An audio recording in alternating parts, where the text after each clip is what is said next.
the United States of America, and to the republic for which it stands, under God, indivisible, with liberty and justice for all.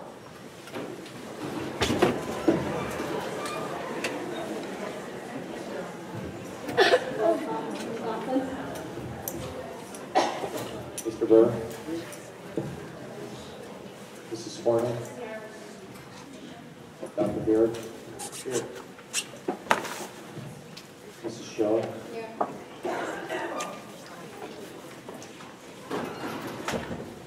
Mr. Markarian, Here. Mrs. Cassell, Mrs. McKeon, Here. Mrs. Walter, Here. Mr. Syed, Here. Mrs. Richmond. I just would like to draw your attention to the statement of public notice, which is in your agenda. You can read it at your own leisure. Just if you'll note, when you do come up to the microphone to speak, to please state your name and address. And you can write your name on the clipboard up there. And your address right here. The first thing on our agenda tonight is student recognition. The board is going to go down and sit in the audience for this part.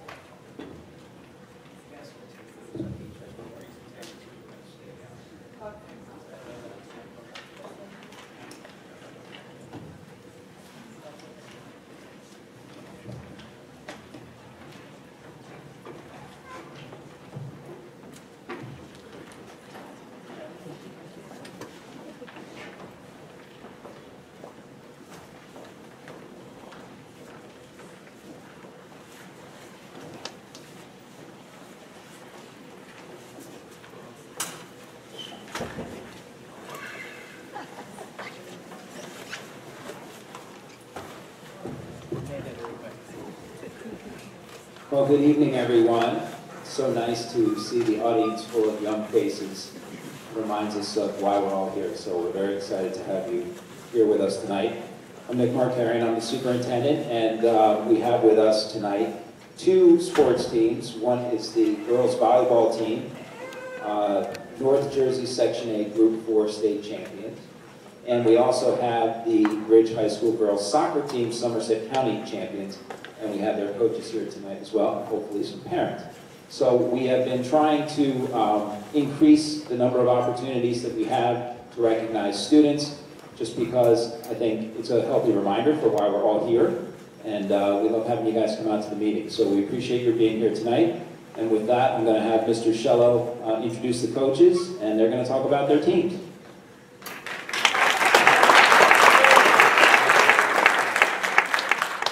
Thank you, Mr. Markarian.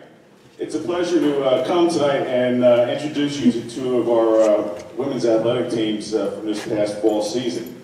They come with very different backgrounds historically, as one has been around for 31 years and one is a relatively new program at 8 years. But they both had outstanding seasons this past fall rather. Truthfully, you'll hear a little bit about it. They compete, both of them, in probably, I think, is the toughest athletic conference in New Jersey in their sports. So the first is our girls volleyball team. This is their 8th year as a program, and Joanne Milo is with us as the head coach, is the only coach we've had in the program in those 8 years. In that short time, they've come to a season like this with a 21-7 record. They were Somerset County champions and the Group 4 Section A champions and state finalists. And the interesting part was in the semifinals, or the section final, they beat Hunter Central in Hunter Central's gym, a conference school. And in the state final, lost a very close match to North Hunter, also a conference school who they had played twice during the season, during the regular season. So it's quite an accomplishment. So Joanne, come on up, it's all yours.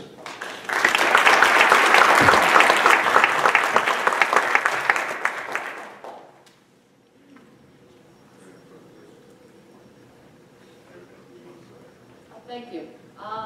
When I first came here, it was the girls soccer team that was like kind of the team to be.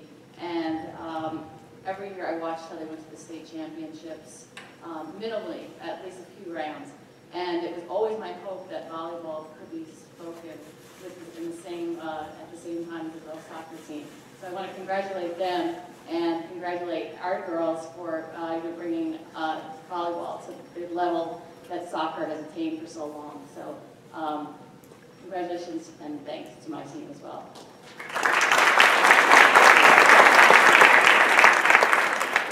All right, we're going to bring up one at a time. Jordan Lee is our first, she's a sophomore.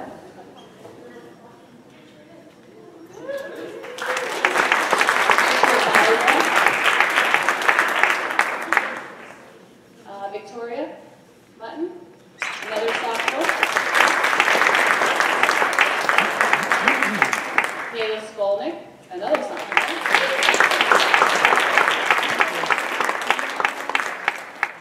Then we have Deepa McCundon.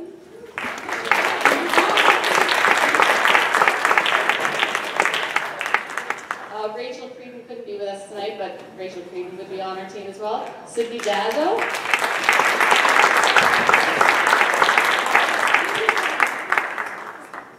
Kelsey Tam, our setter.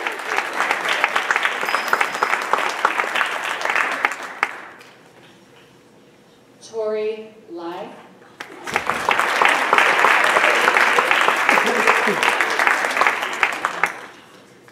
Stephanie Ochogrosso.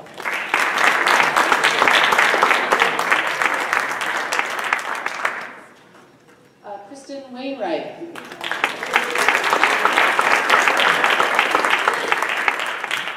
Megan Woods.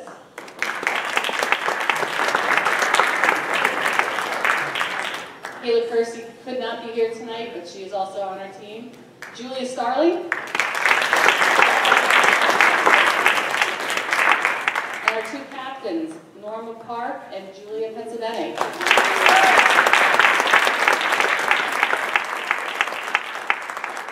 I would just like to add, too, that the girls' programs, we work as hard as any programs up at Ridge High School. And these girls put in a lot of time, a lot of hours, and it isn't easy what they've attained this year. And I just think they were just so terrific this year and worked so hard, and I'm just so proud of them. Thanks.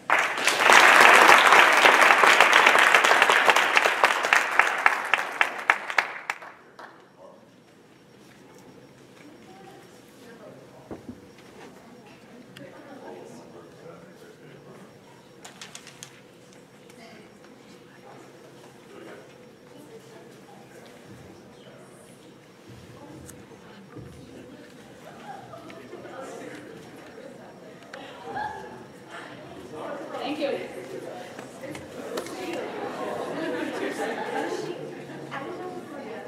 Girls, congratulations on an outstanding season. It was a pleasure to watch, and for those that are returning, we're looking forward to even better things next year.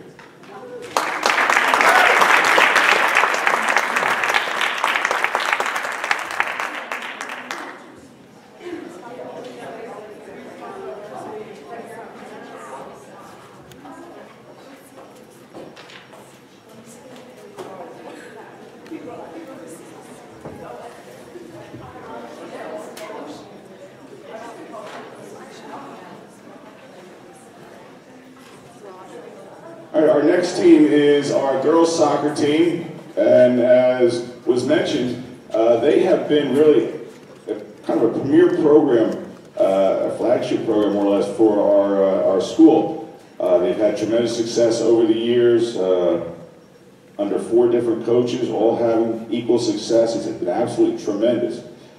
Katie Donahue is with us tonight. She is in her, I looked this up today, Katie, 7 years as the head coach already, huh? And as I said, she's the 4th head coach in the history of the program. This year's team had a record of 14 wins, 3 losses, and 4 ties, and 15. Didn't update NJ School Sports. That's what NJ School Sports had today. That's okay. And we're named, well, actually, they won the championship of the Somerset County tournament, beating Bridgewater Raritan in a very exciting game late in October. So, Katie, come on up. It's all yours.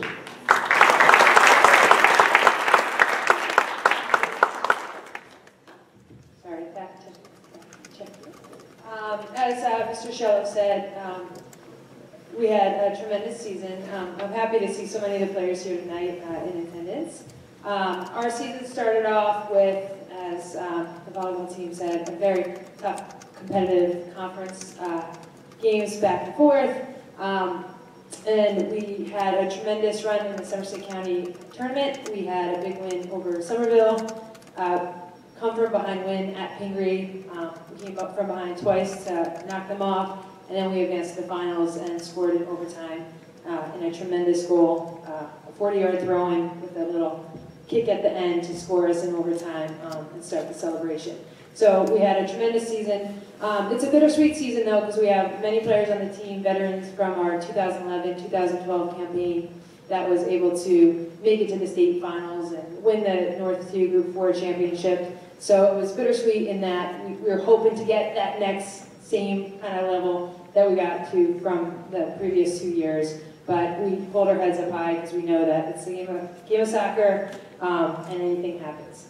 That being said, I do want to take a moment and praise the players on the team, the student athletes that they are. I don't know how they do it, and I say all the time, and I'm constantly inspired by what they do. They juggle AP classes, and some of them wake up at 3 a.m. to study, which I think is ridiculous, but they manage their schedules and know just their commitment to the sport, but also their commitment academically and what's really going to foster what they need to do as they pursue their college educations and whatnot. Anyways, without going any further, I think what I'm going to do is I'm going to call my assistant coach Jessica Musumeci up to help me out.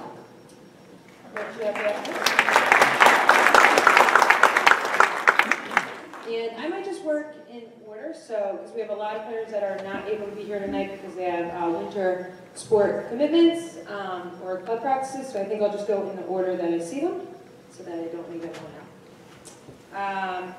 Where are the names? Oh, okay, Lucy Aaron, come on up. Senior Lucy Aaron, member of the team.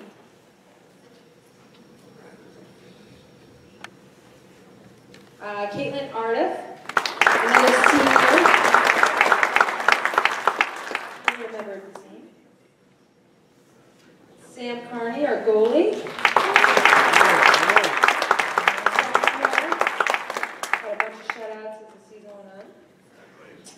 Gigi Cifelli, one of our senior captains, with 7 goals on the season, 20 points, second in the team on points. Aaron Convery. Sophomore? You still a sophomore? You only a sophomore? Okay, Aaron Convery, sophomore. Brielle Farrell, another sophomore on our team.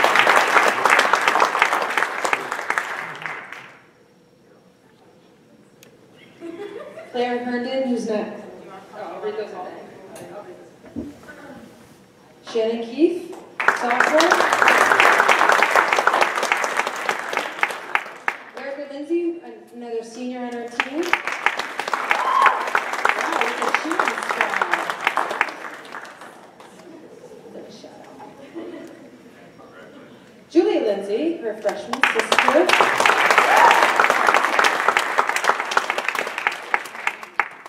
McWhorter, senior, and then senior with 6 goals.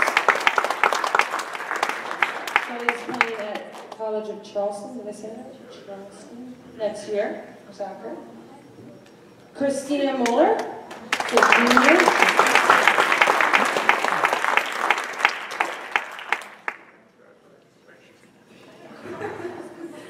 Carrie Villano, junior.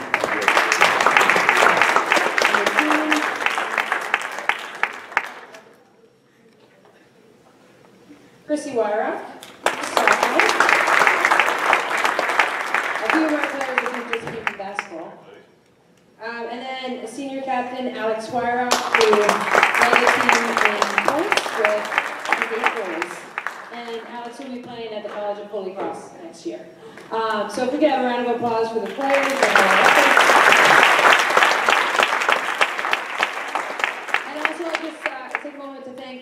For recognizing us. It's nice to be recognized by the community for all the efforts that we do. And also thank you to Mr. Shello for everything he's done for us for the season. And then the parents, because we have the best parents. And they're so They're awesome. Okay, thank you.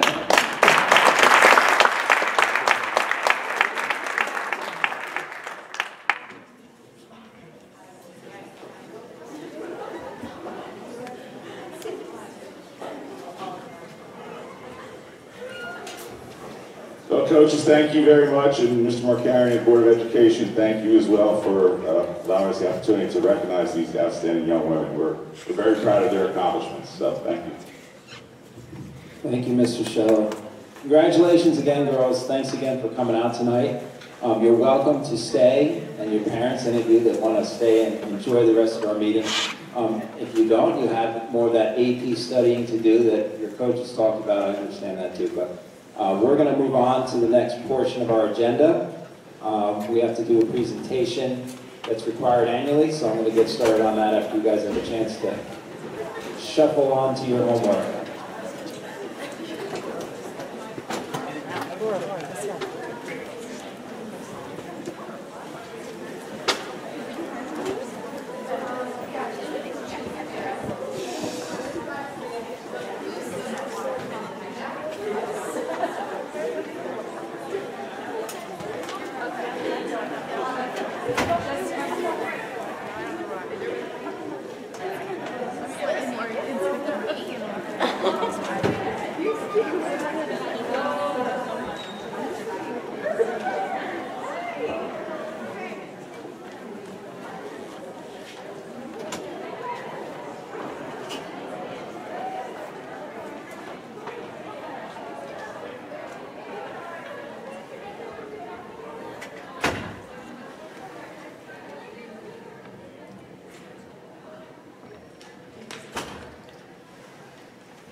Don't worry, I'm not going to sing and dance.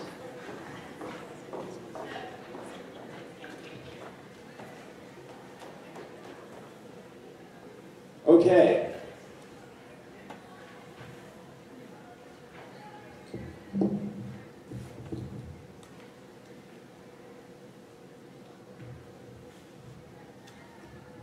Okay, thanks for your patience.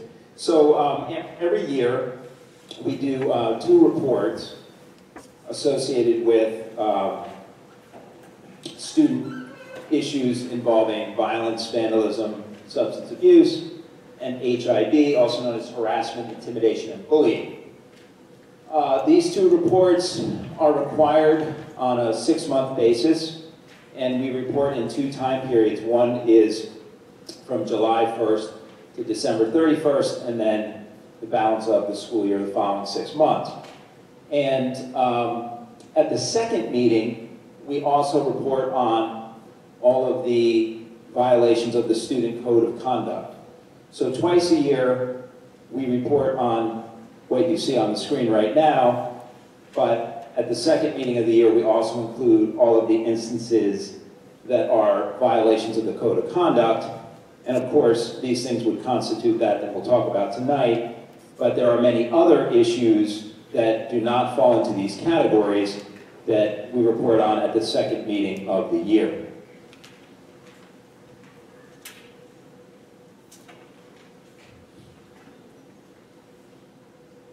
Okay, so just by way of comparison to the other reporting periods for the first couple of years that we started doing this, since the reporting requirement went into effect by statute, we've had 3 years. It started in the 11-12 school year. And in that first school year, for that reporting period, we had 24 incidents that fall into these categories reported, and then 18 last year and 37 this year, which you might look at and say, wow, you know, it seems like we've gone up. I think that one of the things that we'll see when we talk a little bit more is that we've made changes over the course of time as these statutes have been in place, which include additional training and having different people involved in doing the investigations and the reporting, which I think has resulted in capturing more issues in the category of HIB, violence or vandalism that might otherwise have been handled as violations of the code of conduct and not reported in this same way. These are just obviously the locations where those different 37 events occurred. And you can see that they're scattered around the district, but most often we see issues on the bus, in the classroom, and in the corridor. Other school grounds is also an area where we see things, and that typically means somewhere besides a classroom, hallway, or cafeteria. So the first category I wanted to touch on was violence. And again, I broke it down into the different reporting periods. So in the first reporting period of this year, we had 5 incidents. Last year we didn't report any, and the year before we reported 8. And remember, this is just for reporting period 1, half of the year. So to give you a little bit a sense of, well, what are these things?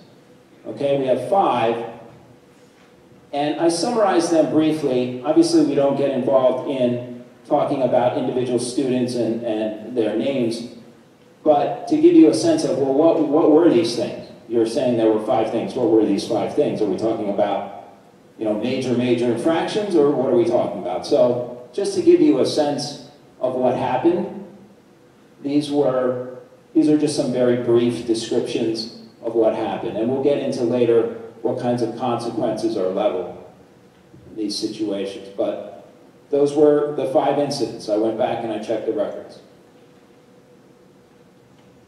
Vandalism. And again, reporting the same way. We had 4 incidents this year. We didn't report any last year at this time, and 6 the year before. And breaking them down by school, we had 1 at Liberty Corner, 1 at Ridge, and 2 at Annin. And this is what they were. Liberty Corner, there was some graffiti on the exterior of the school. At Ridge High School, we had a bathroom, I believe, toilet that was intentionally plugged up, and that created a flooding problem. We had to close off an area of the building to clean it up. Here at Annin, some of the exterior light fixtures were damaged. And we also had someone that was cutting the seat belts on the school bus with scissors. So to give you a very clear idea, these are the exact incidents that happened in those 4 incidents of vandalism. Thankfully, we didn't have anything going on with weapons. Typically, this involves somebody who brings a pocket knife to school or forgets that they have it in their bag. And finally, substance abuse. These things are typically situations where there was a suspicion-based incident and it was confirmed, meaning the student was sent out and it was confirmed that there was a substance in their system. And we'll talk about the fact that they generally fall into 2 areas, either drugs or alcohol. Alcohol has typically been a problem with football games. I can tell you that a couple of those 4 rather, were not actually during the school day in a classroom, and a couple of them were during the school day. The drugs are typically, someone is reported during the school day, and they're sent out for testing, and that's what those 3 were. So that represents the 7 that you saw at the bottom of this column. Okay, so those were the violence, vandalism, and substance abuse issues that were reported among the 37. Okay, we said we had 37 incidents that we dealt with. Okay, those 37 incidents are broken down into 2 reporting systems. One reporting system is strictly for violence, vandalism, and substance abuse. Okay? That same reporting system also captures incidents of HIV. And when that HIV incident is reported in the system, regardless of whether there might have been violence or vandalism associated with it, the system counts it as an HIV incident. So it's separate and distinct from these other incidents that we talked about. So of the 37 that we're talking about tonight, that happened in the first reporting period,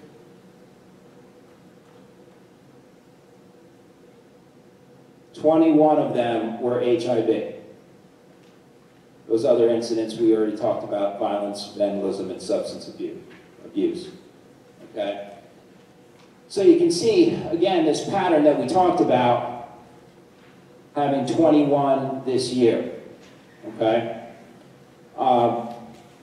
HIB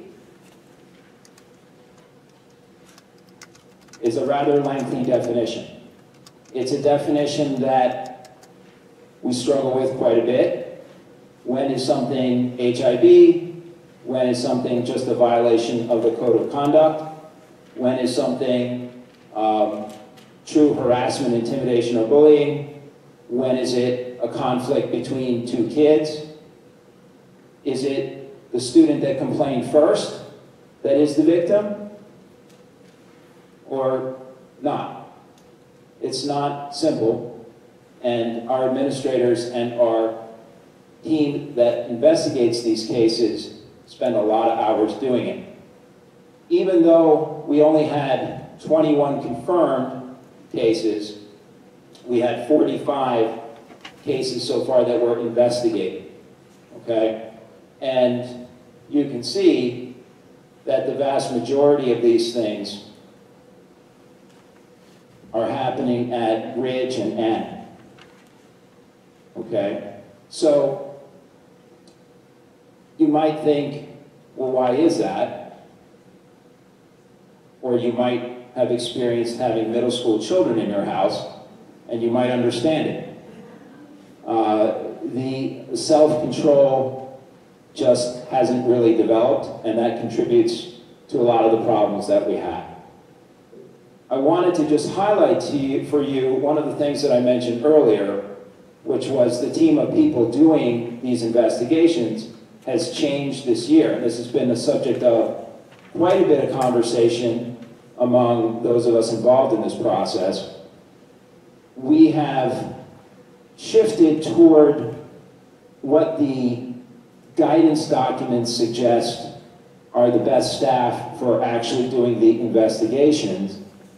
And we moved away from having assistant principals do the investigations to having guidance counselors as well as student assistant counselors doing the investigation. So I think part of the increase that we might see is because of who these things are being reported to in part, even though they have to be reported to the principal when they do come up. I think the fact that the guidance counselors are involved, we might be hearing about more because of that fact. But one of the things that we're noticing in particular at William Annin is the amount of time that Barbara Bush is spending doing these investigations. Kathy Mahoney is really listed there as a backup for when Barbara is unavailable to do these investigations. Talking to Barbara, she'll tell you that sometimes it feels like she's spending 50, 60, 70% of her time doing the ABS work, the anti-bullying specialist work. So these folks do the investigation. They do not levy consequences because that's the job of an administrator. Administrators do the discipline. So if there's discipline to be done, and there isn't always directly discipline, but when there is, that has to be done by someone who is certificated as an administrator. So they end up working as a team with the counselors, interviewing the kids, making a lot of the phone calls to parents, working with the students, and then when their investigation's done, they typically review with an administrator to determine if there's going to be disciplinary consequences, and often there are other measures that take place as well, which we'll go over in a minute. But this is the team right now. I wouldn't be surprised to see this evolve a little bit next year. So again, 21 incidents, one at Liberty Corner, Oak Street, Ridge High School 6, and William Annin 13. So what is the nature of this stuff when we're talking about HIB? Well, Some of the things that happen are associated with race, gender, sexual orientation, or comments about. Most often, we're dealing with things that are verbal and physical, but a lot of times it could just be something that was written, something that was emailed, something that was emailed multiple times or written multiple times, and we need to respond to it. These are actual numbers from the situations that came up among those 21 that I described. So again, trying to be a little bit more specific, what kinds of stuff are we talking about? I mean, is HIV like how bad is it? You know, the bottom line is we want students to feel comfortable in school. So it's kind of relative to them. It might not sound bad to us, but if it's uncomfortable for them, we need to deal with it. So here are some of the things that go on. Name calling, kind of what you might think of when you think of bullying. Taunting about glasses. These are things that are among those 21. You wear braces, you have a retainer, you look funny with that stuff on your face, okay? These are the kinds of things that are actually part of those 21 confirmed incidents. Sexual comments, maybe making jokes, they call it a joke in class, or comments about classmates or about a teacher that people are hearing in the room and around the students, so it's creating a situation where they're uncomfortable and they don't want to hear it. We deal with those. A racial remark, telling someone to go away, trying to, you know, you're a loser, get away from me, I don't want to be near you, that kind of thing. Spreading rumors, and as I mentioned before, comments about sexual orientation. I'm not sure what it is about the word gay, but it is a battle. One of the other questions that comes up is, I've heard this question from people, so I wanted to kind of put this out there. Is it special ed kids getting picked on?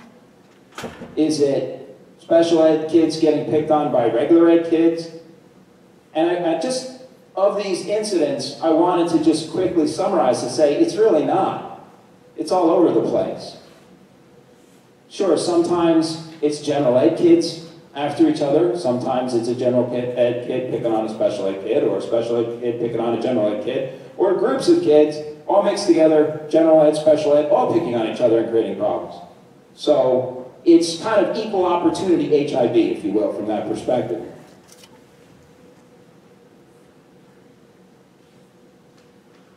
So what happens? Well, we keep working with the kids until it stops. And sometimes the first intervention works, and sometimes you have to revisit things if it doesn't work right away. But the range of consequences is not very different from what you might expect, right? Meetings with the kids, using the guidance counselors, meeting with the administrators, meeting with the parents, talking to the parents, emailing the parents, having correspondence. Sometimes we do detentions or suspensions. You know, obviously, with some of the more serious infractions, like fighting and substance abuse, you're going to have suspensions involved. Some of the lesser infractions, you might have a detention or a Saturday detention. Or we might have a writing assignment, try to make it educational as well as punitive, and even community service is sometimes used. So we try to use a wide array of things until we can make sure the behavior stops. So what about all those unconfirmed investigations? You had 21 that you confirmed. What about the other 24 that you investigated and decided it wasn't HIV? It's just, honestly, it stinks. Because you're getting involved in this definition that's hard to work with, and then at the end of the day, you're trying to check a box and classify whether something was HIV or not HIV. And it kind of creates a lose-lose situation because nobody likes to be labeled. We don't like to label. We don't want to label. It's kind of ironic that we're doing labeling about not labeling. But it happens in this case. We have to say, well, that was HIV, or no, it wasn't HIV. And sometimes when we say it was HIV, we make the people who are being quote unquote labeled very upset.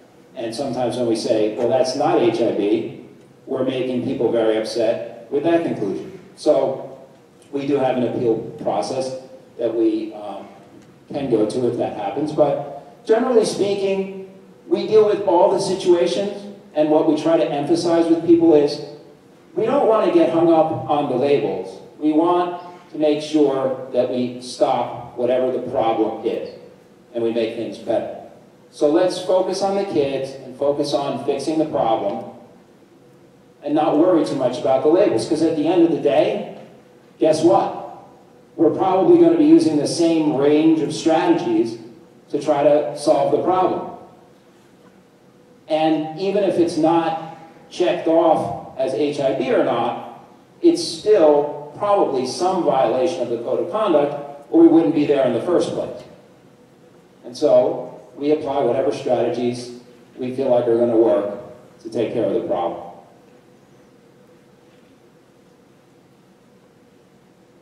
So part of the requirement in reporting, every 6 months is to talk about the training. What's the training going on with the staff? What's the training going on with the students? The staff have mandatory training that we did this year using some video series that they watch on their own. We also have our faculty meetings where we talk about this issue. They have staff handbooks, new staff orientation meetings. We train the administrators on how to do the data entry in both the EBVRS system, which is the violence, vandalism, and substance abuse system, as well as the HIV system for reporting those incidents. We did some legal training over the summer where we went to a workshop, and they do monthly meetings where they do scenarios and they try to work with each other to develop consistency in decision making between the anti-bullying specialists at the different meetings, even doing PLCs or professional learning communities, which is basically just conversation amongst those that have to make these decisions to try to help each other. And we have the OAS prevention program that's also being used. Student programs, we have a wide variety of student programs. This doesn't really capture every little thing going on at the schools, but it gives you a sense of the kinds of things that do happen. Obviously, we do grade level meetings with the students.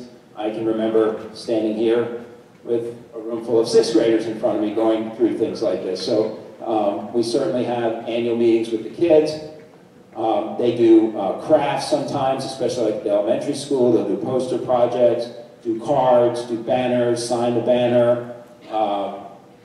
We'll have assemblies with speakers come in and talk to them about these kinds of issues, scenarios with the kids. The counselors do modules where they'll meet with groups of students. Different programs like here at Annin, the Viking Values program, activities like the Youth Summit Day, peer mediation. These are just sort of a variety of things that we do with the kids.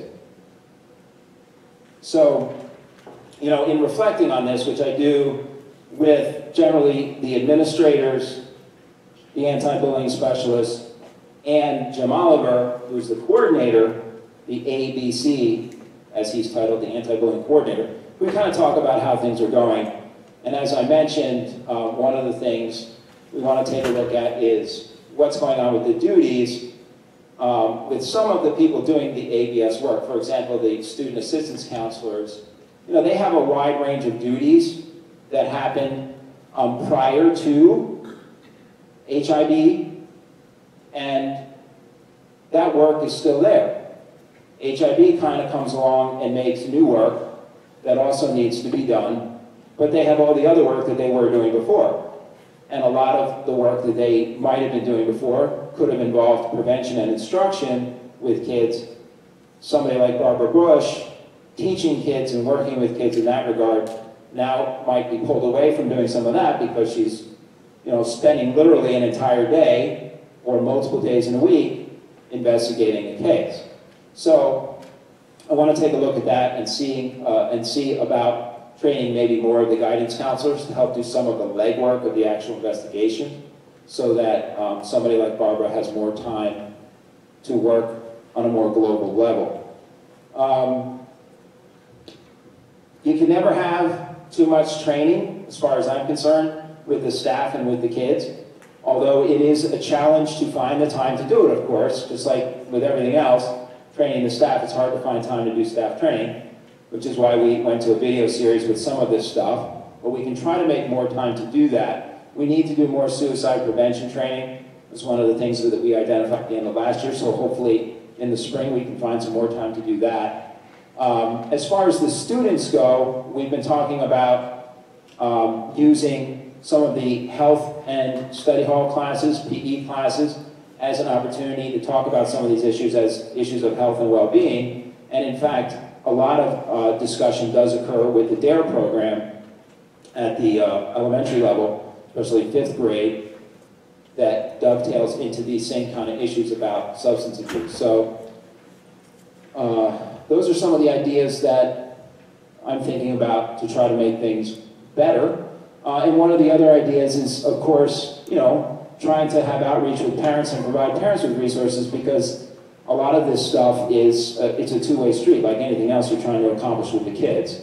They're here, they're at home, the issues that they face here, they face at home with their friends after school and so on. And a lot of the stuff that occurs often occurs outside of school, and it gets brought into school with friends, and emails and text messages and Facebook pages and all that kind of good stuff. So we do need to have a partnership with parents to try to help manage those things and try to teach the kids how to behave and use some of this stuff that they have access to.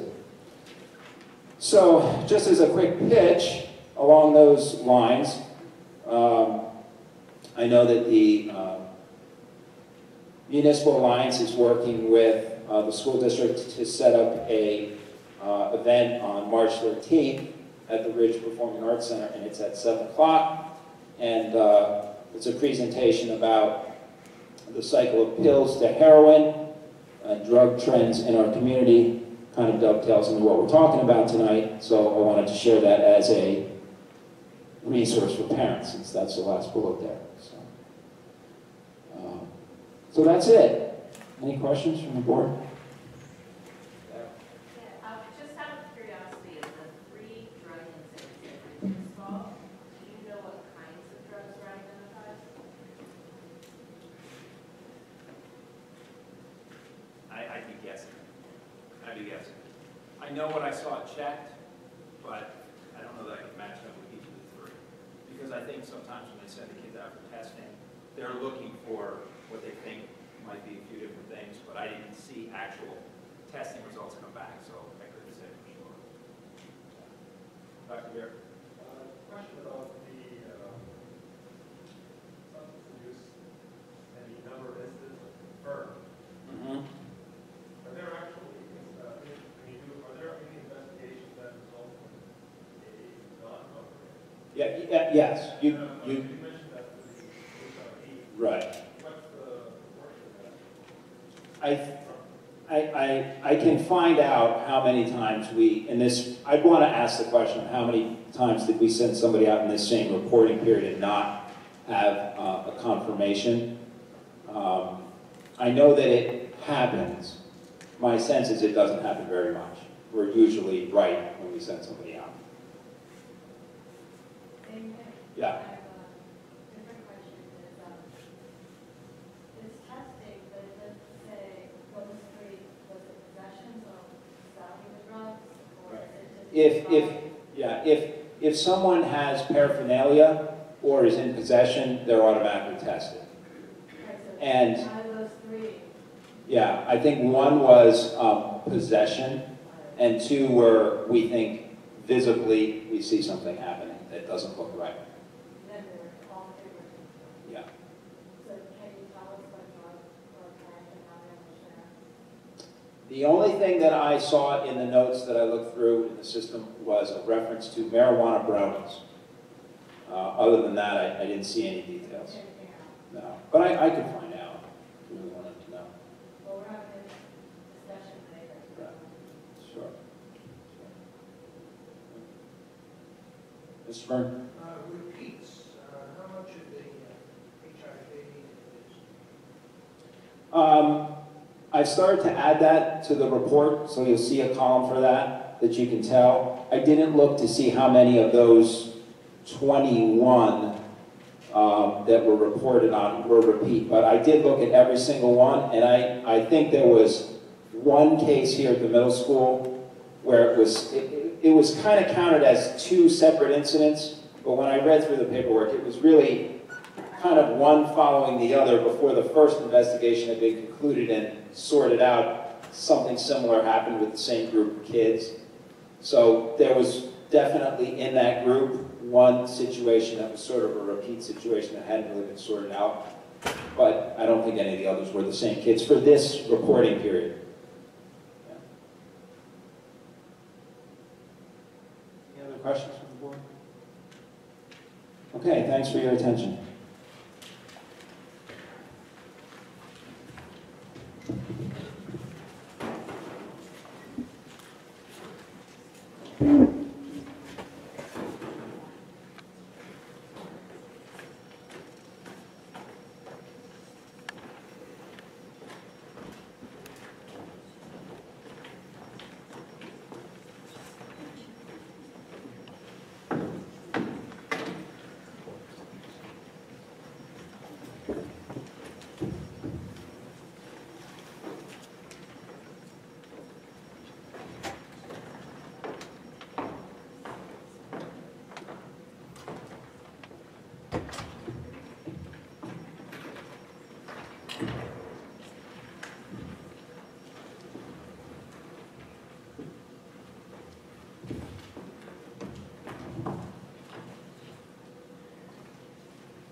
We're up to item 7, which is the superintendent's report. Could I have a motion to move items 1 and 2? Lynn? Second, Bev?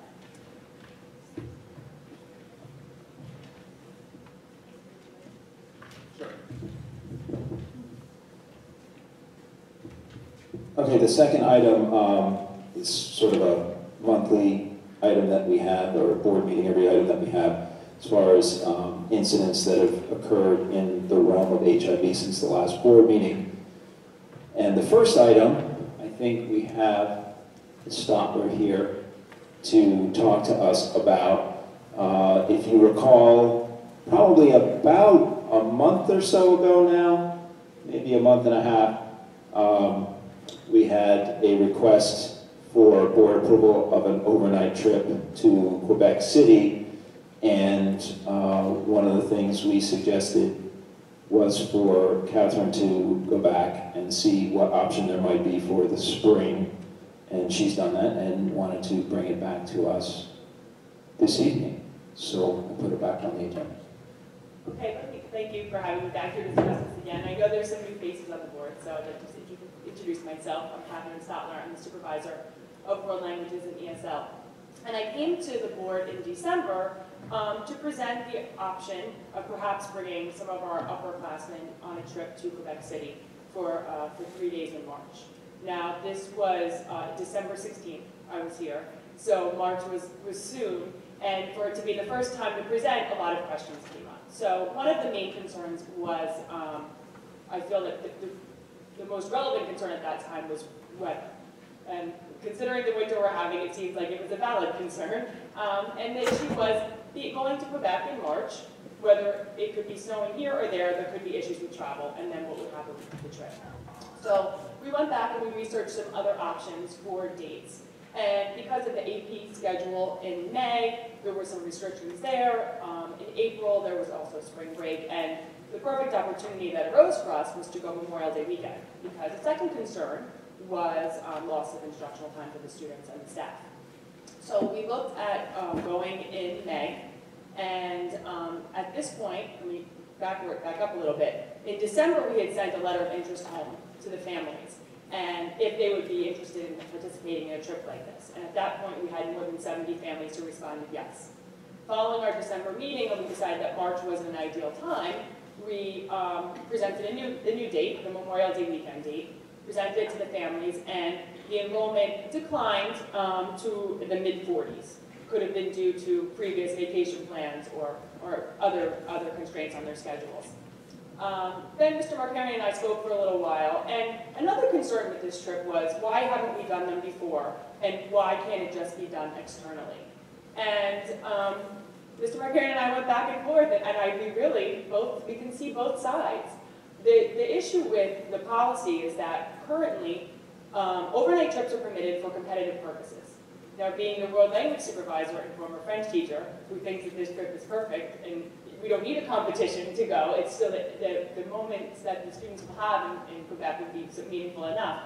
I do understand that competitive trips need to be scheduled among various districts, counties, states perhaps, which is why that date is fixed. A date like this is not fixed. We could go over the summer. And we don't have to organize it among other schools. So I recognize that. And that's why Mr. Marcari and I decided at that point, having it be we had to rush it because we had to make sure that we could book the trip in time. We decided to send a letter home stating to the parents, at this point, this will not be a board-sponsored trip. The French teacher, Madame Guzlan, will host the trip externally from this point. It is her township sponsor.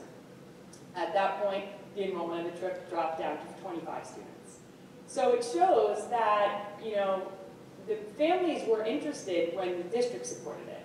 And now, I don't know if we could say the fire started to go out, or it's just a matter of if the school district isn't supporting it. As a parent myself, that might put up some red flags. Why won't my district that my children go to support it? So, we're at a point, I received some calls from parents. I know the board has received some contact regarding, is this something that we should revisit? And that's why I'm here tonight. I still fully support it. I think it's an awesome opportunity for students. We talk about lack of instructional time, and I've tried to balance that in my head, but on a daily basis, these students get 40 minutes of French instruction. That now, going 3 days to Quebec City, they would have 3 days of nonstop instruction. And I can guarantee you, seeing our French teacher out in the audience, she's not going to let them speak English. They are going to speak French the whole time. And she has little ideas of how to do that. But the tour group itself, which is a very small tour group out of Quebec, the host of the trip of the group would actually meet us on the tour and get to know us. He has, and his tour guides have a lot of ideas and incentives to get the kids speaking French the whole time and really immerse themselves in the culture. So, yes, at this point, the students would not be missing any instructional time. It's Memorial Day weekend. It's Friday.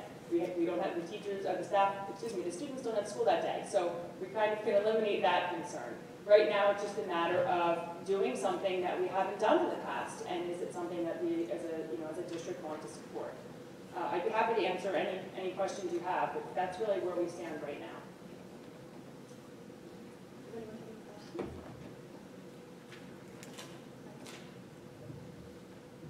I think I have a comment. I don't have any objection to going, particularly as you outline that the environment is going to be French, as if it were a French city. I would hope that that's the case. I would ask that, assuming you get approval, that when you come back, you make a report to evaluate, was it as you expected? Did the students benefit from it? I'd just like to get some feedback to see whether we should do it again. Certainly. I bet the students would equally be proud to share their experiences and some pictures of their trip, the experience that they gained, yes. Well, it wasn't so much the pictures. I want to know that they're in a French environment. Absolutely. And everyone's not speaking English. Right. It happens in many places as you go, even though it's a foreign country. And that is, if I can add, that is why we did not open this to our intro-level classes. We made this exclusive to students who are at the upper levels of our program so that they actually had the capabilities of speaking all the time. I have a question. The Latin teacher is plotting a trip in the summer, and I believe they've already had the parent involvement, they've already had it organized. It's only for the upperclassmen. not coming to look for board approval? What makes French special? That you want board approval for that trip and not for the Latin trip? I can tell you, the Latin trip was never brought to me. Mr. Gebhardt has never said to me that he wanted board approval.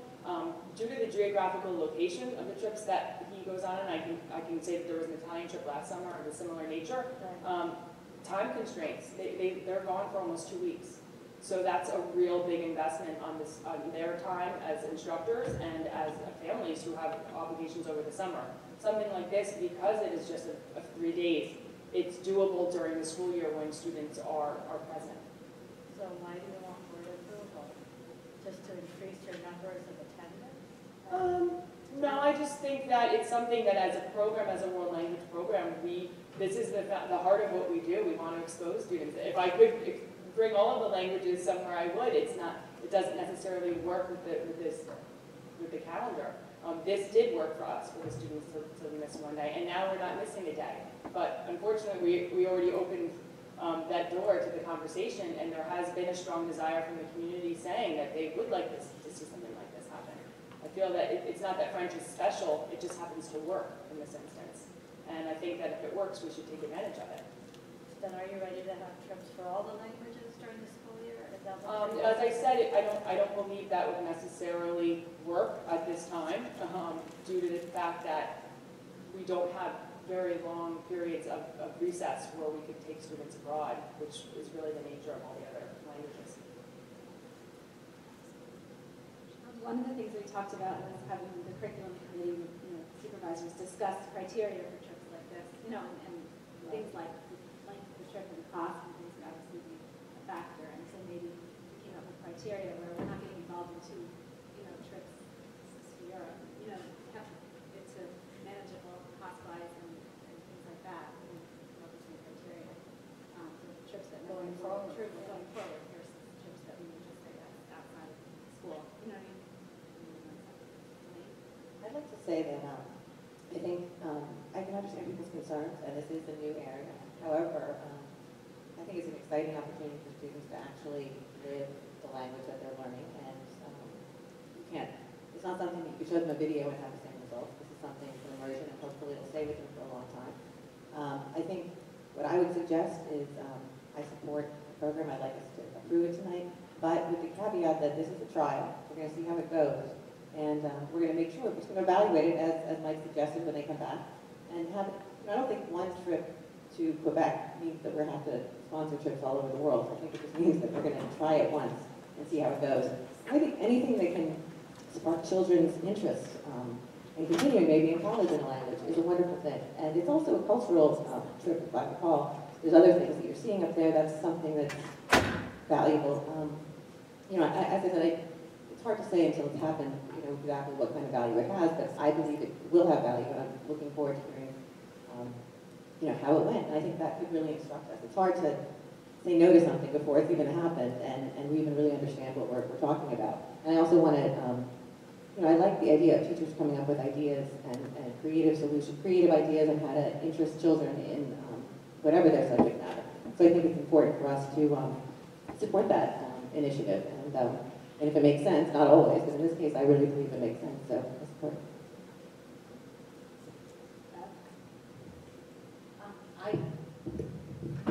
I also want to commend our world language department for taking the initiative on this. We're very quick to support competitive trips for athletic teams and other competitive organizations, but academics is the heart and soul of our district, and this is a unique opportunity to enhance an academic area for our students. The other thing I'm really pleased to see is the two main concerns that the board raised when you first spoke to us were it infringing upon instructional time and our concerns about the weather. You went back, you reevaluated, and both those concerns have been addressed in a way that I feel like can support this trip. Once again, with the caveat, let's see how it goes before we start sending people everywhere. If my kids study Spanish, I don't think my kids are going to take a road trip anywhere from here to get immersed in Spanish, unfortunately, but I wouldn't want to deprive the French students for the same opportunity because they can do that. So is the, actually, and as a hardcore science person, I'm very much in favor of languages and music. Totally. I think it's extremely important to balance different parts of your brain. So is the purpose of this trip to learn, practice, and improve French? I think there's two purposes, but that is a very strong one. I think that from my own experience as a student, who had the opportunity to travel abroad to France, actually, as a French student growing up, I didn't believe how much I knew until I was put in France and had to use my language with French people. And I spent 3 days in France. It was a trip of multiple countries. That opportunity for these students alone to be in a culture where they have to use it for survival skills, to order something, or to ask for directions, or to purchase something in a store, I think, or even just to walk in the street and hear other people speaking and realize, wow, I know what they're saying. It's not just when my teacher speaks in teacher talk, I can hear it everywhere.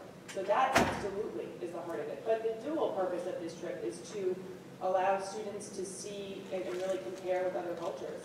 Compare and contrast. Too often in world languages, we're always trying to say how people are different.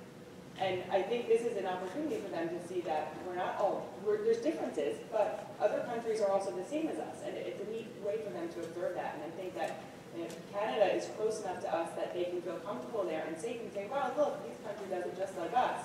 Yet see those little nuances that are eye-opening for them and let them look at things in a different way. Because I'm actually from Quebec, so I heard. and unfortunately, when you go to Quebec City, you're going to find a lot of Americans walking around.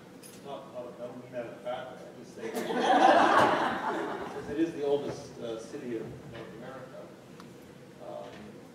It's very popular with tourists. So I think when the students walk around, they may actually find everyone around them speaking English.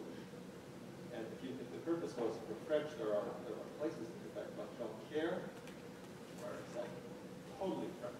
No one speaks English. So that's a bit of my other concern.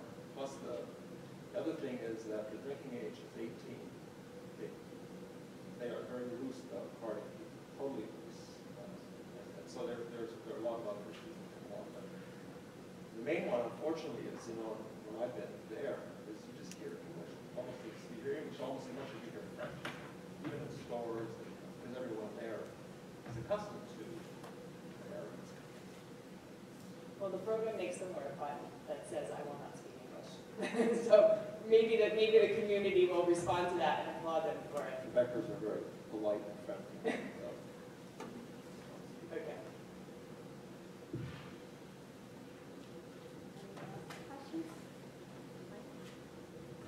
Just a general question. I presume that the administration supports your program. Yes, Mr. Howlett. Well, Mr. Howlett and I have spoken about it, and he does support it. Superintendent? I do support our program.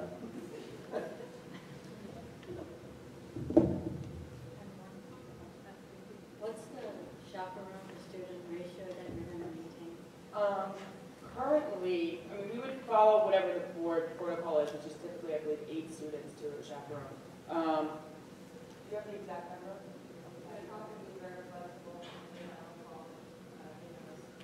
Yeah, the chaperones travel free of charge.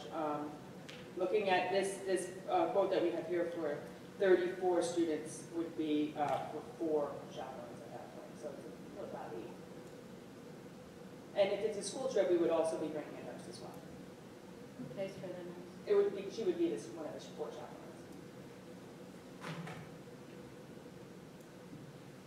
Any other questions?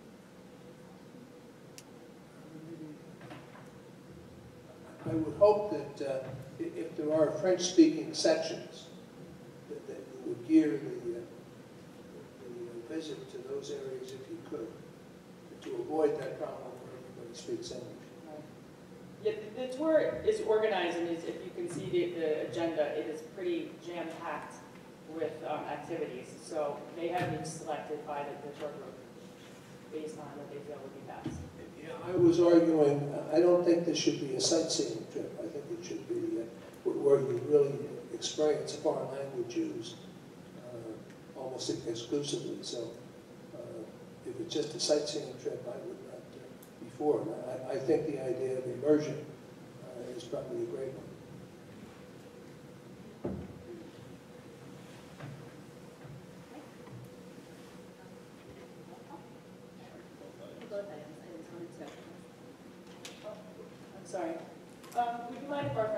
said a word real quick?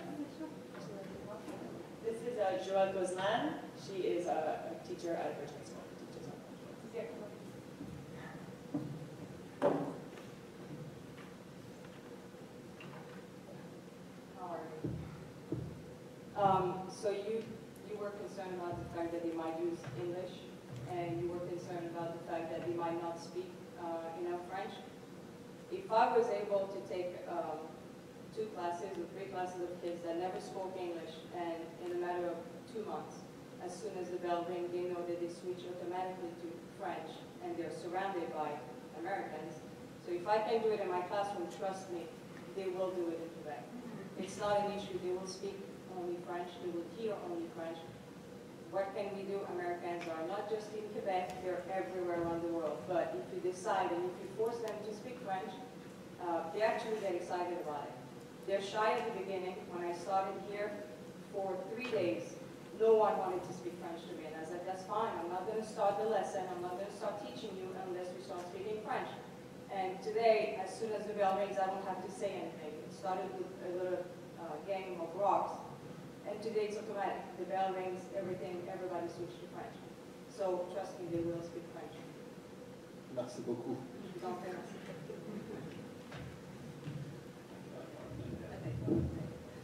So just to give you a sense, I'm not concerned about this because while it's only been about 18 months that I've been superintendent, I've never had a teacher wait outside my office for over an hour to talk to me about something that they were passionate about.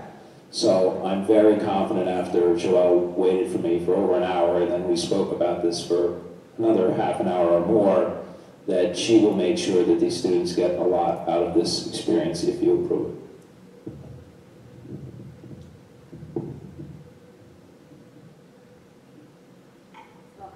One last question. Oh, not again. Oh, sorry. When was this idea proposed to the parents?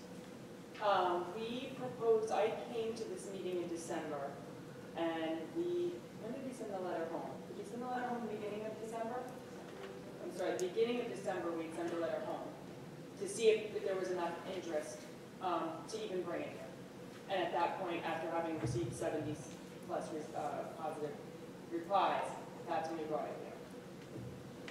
And again, as I said, the number has dwindled a little, perhaps due to the timing or so on, but there still is interest. And Ms. Gozlan, this is her first year in our district, and she came here with passion like I've never seen. She pushed this on me a little while, and she had to convince me at first too, and then I believed her, and I believe in her, and I believe in this program. So perhaps that is why December, late November was when we started discussing it primarily. If we didn't discuss it this year, we certainly would have brought it to a meeting next September.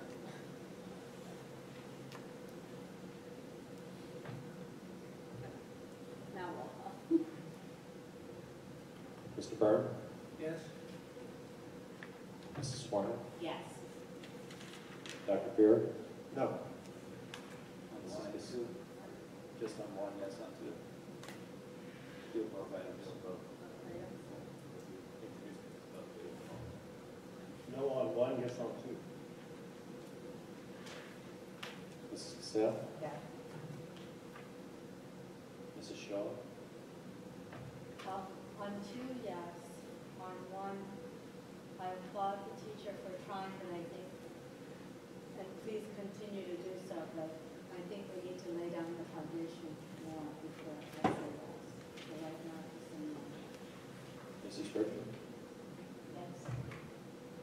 Mrs. Woldridge? Yes. Mrs. McKeown? Yes.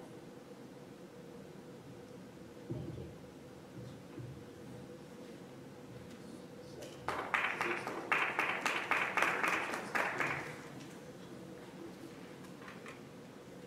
We're up to item number 8, which is public comment on agenda items. I'd like to open public comment for agenda items. If you have something to say about any of the items on the agenda, please come forward and state your name and address. Write your name on the clipboard, please.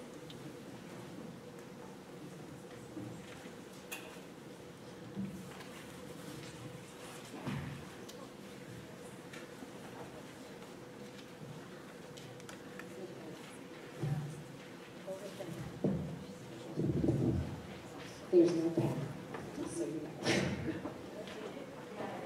I just want to say something very quickly about the, thank you.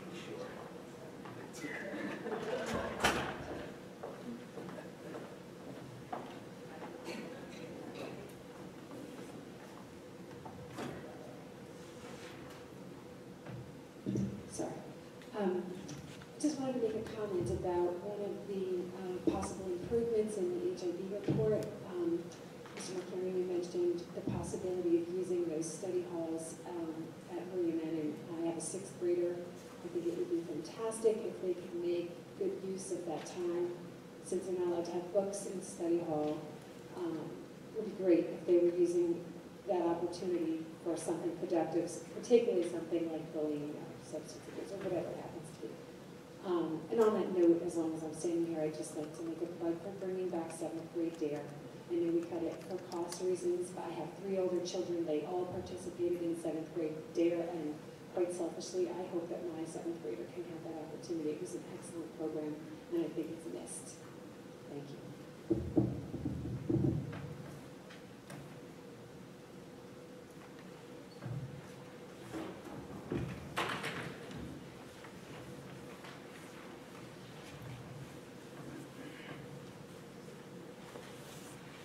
Good evening to the board.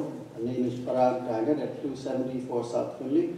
I've already sent out a blast email to the board as well as many others for a property along South Finley, address 300 South Finley Avenue, which is up for sale, which is not too far from the 312 South Finley, which was proposed and considered for buying to create a driveway pattern for the Board of Ed properties right there.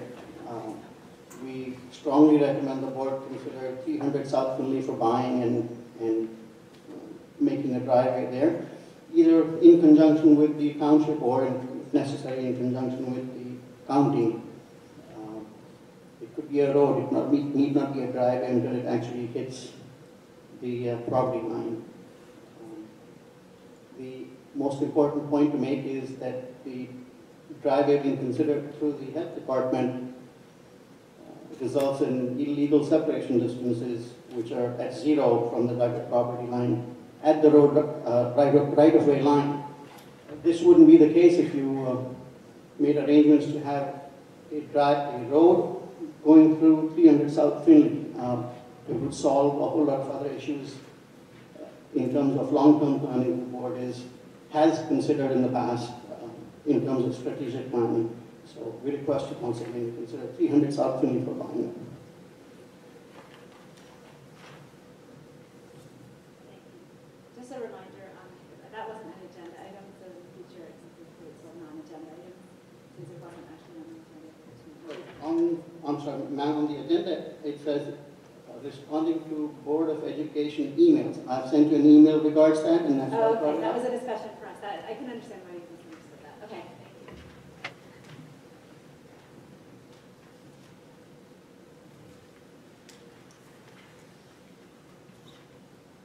Is there anyone else for public comment?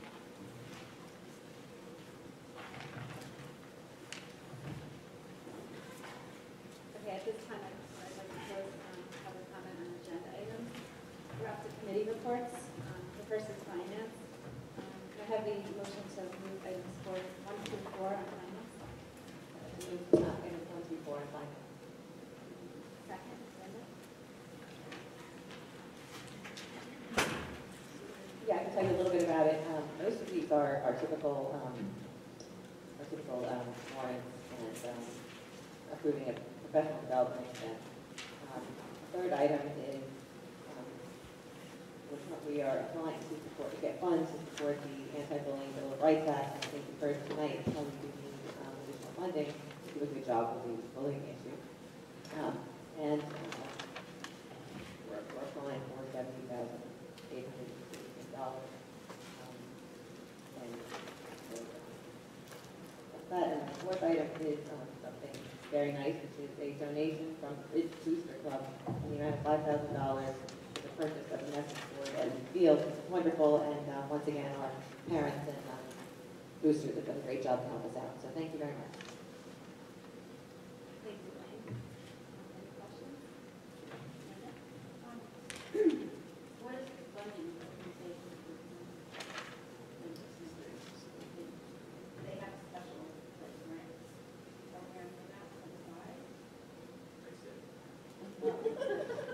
it's a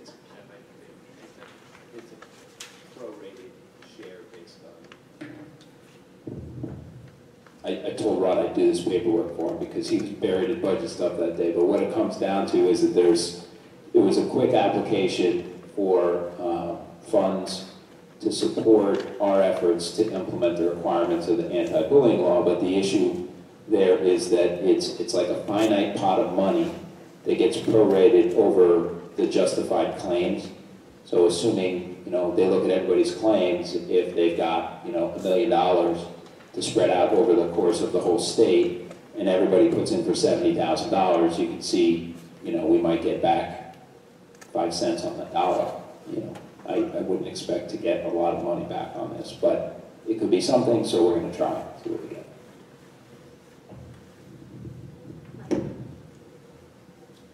I think the application's a great idea, but I wanted to ask, what do you think the estimated cost of our program is? I think the $70,000 is a conservative number. I did that on purpose in the event that anything was ever questioned. It's hard to nail down exactly how many minutes of someone's time is designated to doing this additional work that's been legislated. I talked before about Dr. Bush and how much time I know that she's putting in at Annin because she's talked to me about it quite a bit, and I've talked to other folks that are involved in both the ABS work as well as the administration associated with it. But the gray area is that, as I mentioned, many of these things are code of conduct violations, some of which we would be handling as code of conduct violations anyway. So how much extra work is associated with it because of the labeling and the process of HIB is a little bit hard to tease out.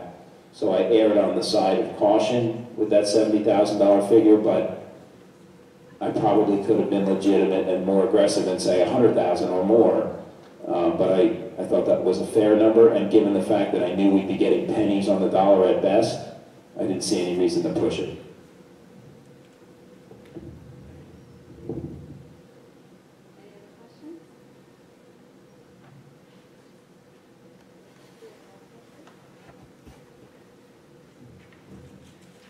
Mr. Byrne? Yes. Mrs. Warner? Yes. Dr. Vera? Yes. Mrs. Bissell? Yes.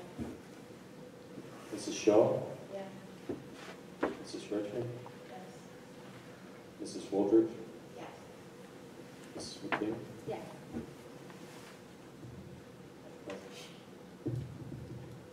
We are up to personnel. Ready motion to move item 1. Beth? Second? Vicky?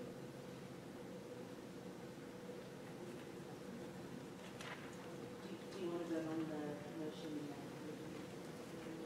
Okay, sure. Any questions? Mr. Byrne? I assume that she's been interviewed and, yes. Mrs. Warner? Yes. Dr. Vera? Yes. Mrs. Shaw? Yes. Mrs. Richmond? Mrs. Woldridge? Mrs. McKeon? Yes. So, Yes. thank you. All right, personnel net, gosh, it's been over 3 weeks now, we've had the minutes for a while, but I haven't reported them publicly yet, so I'm sure you've all read them thoroughly by now. Item number 1 was additional aides. As you all know, as a result of individual IEPs, sometimes we are required by law to hire additional aides in our special education classrooms. Our district has a great reputation as a place to send students with IEPs. We're proud of that, but we can't control this growth in the number. We currently have 165 aides, and of that number, 132 are instructional aides. They're paid an hourly rate, and they're not contract employees. And as new ones come in, they're not receiving benefits unless they're working a certain amount of hours. There's constant turnover in these positions. The average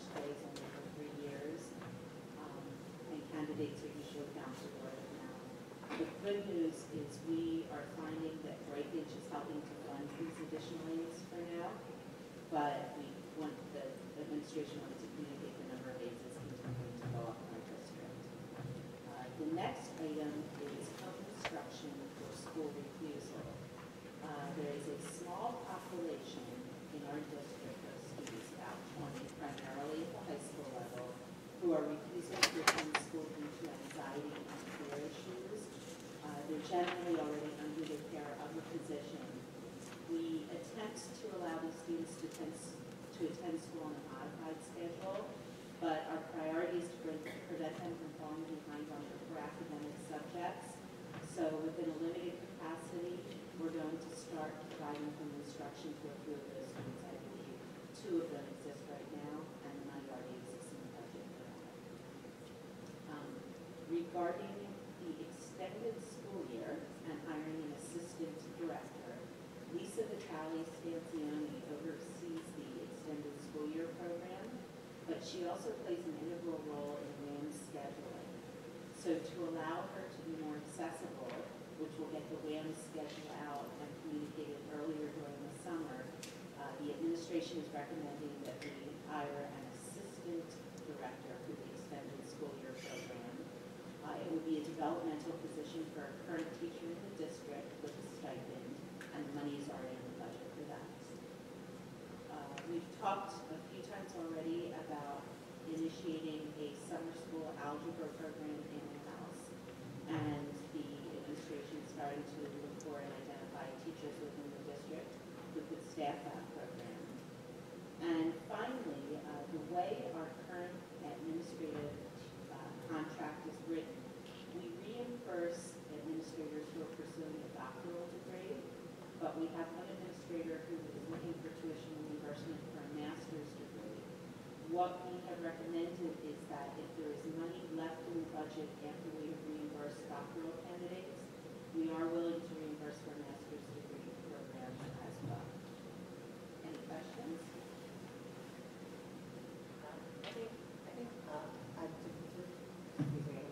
But anyway, the master's program is this particular master's program, and it's geared toward administrative work. So it's not, we're not opening it up to all master's Oh, programs. no, it's not like they can get a master's degree in modern dance. It would have to be applicable for their current assignment. Future assignments would be different. Any other questions? I have a question about the, you mentioned the number of aides, instructional aides. You mentioned that the number has gone up. What were the numbers, let's say, 3 years ago? Do you know? Or percentage-wise, how much they've gone up?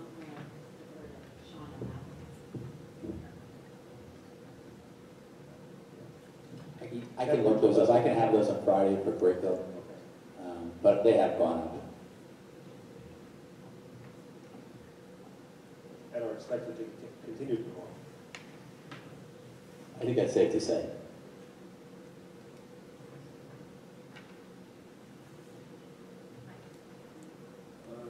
I assume they're IEP related, so as the IEPs change. Exactly, and these are things that this is not a discretionary hiring practice. This is mandated by law. And the other thing is the turnaround is very challenging. If a student moves into district the week after they say they're coming, you've got to scramble to comply with their IEP as quickly as possible. So it's a challenge. We're stepping up to it, but it's a challenge.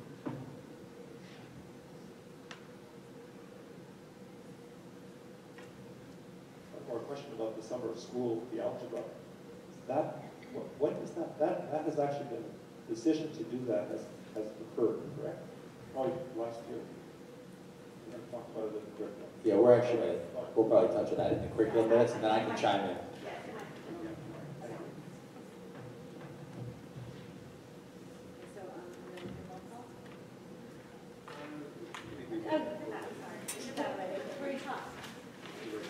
Okay, we're up to curriculum. Okay, Linda? Yeah, so the curriculum committee met on January 20th, so I'm reporting on that meeting now. First, the agenda item has to do with summer school algebra. grade Algebra 1 course was introduced in the district about 15 years ago to meet the needs of advanced mathematics students. Students take geometry in 8th grade, and if they stay on the accelerated math track, they take 2 years of calculus before they graduate high school.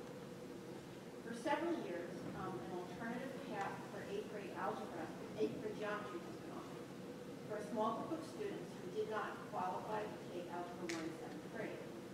These students were required to take Algebra 1 in the summer between 7th and 8th grade at one of the following approved schools: Del Barton, York Academy, Rutgers Prep, or Johns Hopkins CTY. However, the curriculum at these schools doesn't match the curriculum in our district. So the proposed solution is to offer a fee-based summer school Algebra 1 course in our district using our curriculum, our staff, and facilities. The new summer course, which would be less expensive than Del Barton or York Academy, would be 4 days a week for 5 hours per day for approximately 6 weeks. And students would have to earn an A in the course to enroll in 8th grade geometry. So that was the first agenda item. In addition, we talked about some course name changes in mathematics, physics, and language arts. There are 2 new textbooks for pre-calculus. Pre-calculus was formerly called math analysis. It's offered at both the CP and honors levels. The current textbook, which is used in both CP and honors, is old and doesn't have any online resources. So 2 different textbooks will be purchased for the class. The one for the CP course has a reading level suitable for students at the CP level, and the honors course has the honors book has a higher reading level and is suitable for students who will take AP calculus. The reason for the physics name change is because the AP physics course through the College Board has actually changed, and AP Physics B, which is currently called Physics 1 at Ridge, has been divided into 2 full-year courses with the titles AP Physics 1 and AP Physics 2. And so we're going to go back and call it AP Physics B because it's going to be continued to be a 1-year course at Ridge. But now it's going to have 2 AP exams. And AP Physics Course C, which is AP Physics 2 now, is unchanged. At the curriculum meeting, Mr. Syed also gave a scheduling update. He mentioned that the program of studies this year has fewest changes over the last 5 years, and most of the changes are the result of New Jersey state initiatives.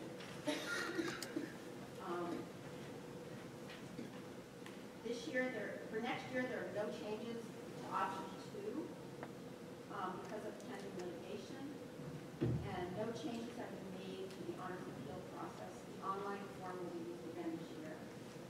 There are some changes to honors and AP criteria, mainly in social studies. There's a new math requirement as a prerequisite for government and economics.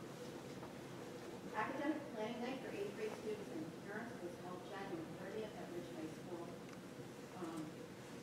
Individual meetings with the guidance counselor for 8th grade students and their parents to discuss 9th grade courses. Probably were held already at this point. No, not yet. They will be held. That really matters. The last agenda item that we talked about were the Ridge quarterly exams. The quarterly schedule is not going to be modified for the remainder of this school year. However, the administration is looking at other models and discussing ideas for changes in future years. A decision will be made in the next couple of months regarding whether to make changes for next year and what those changes will be. Mr. Syed highlighted some of the positive aspects of quarterlies. There are benchmark common assessments which are needed for teacher evaluations and quality control for students. Teachers are currently using quarterly assessments for their student growth objectives, one of the components of the teacher rating and new teacher evaluation system. When the quarterlies replaced midterms and finals, an important goal was to increase retention of course material and reduce student stress. And the results do show that students are generally retaining information and performing quality of instruction during the quarterlies continues as a concern. Students do not focus on new instruction because they're concentrating on studying for quarterlies. And the administration is planning to get feedback from students on this. Does anybody have any questions? I know you've been monitoring students' progress and how they did vis-a-vis how they were in the class before the quarterly and then how they did on the quarterly. Just in my world of talking to people, it seems to me that the second quarterly period, people did much, it was not the same as it was in the first quarterly period, where I think you said, on average, people did as well on the quarterly as they were approximately doing in class. I'm just wondering if that's the case in the second quarterly period, because that's not my understanding, but I'm not sure even the grades are all reporting that, so I'd just like to find that out. I actually have that for Friday. We have board curriculum on Friday, so I shared the first marking period results. I'll have the second marking period results. And there was some additional information that was requested at the last meeting that I'll also share with board curriculum. And in particular, I looked at the math quarterlies. There were some questions about the math quarterlies. So I've got the second marking period in comparison to the first, and there were some additional questions about the information. So that'll be shared on Friday. Two questions. One to just continue on the line Sean from she asked was, how about we've received a few emails and some commentary about exams right the day before a quarterly start or not getting exams back before the quarterly start. Based on an email from a parent, I know I've experienced it this quarter too. Is it up to the student to get the results before the quarterly starts? Because teachers are doing it, they're not bringing the exams back. And they're being tested on that same learning material. So I'd like to know what the administration is doing to address that. What's being done? Yeah, to answer your question, if an assessment's given before the quarterly and the expectation is that students should understand material and be able to apply it on the quarterly, then that exam or assessment should have been reviewed with students ahead of time.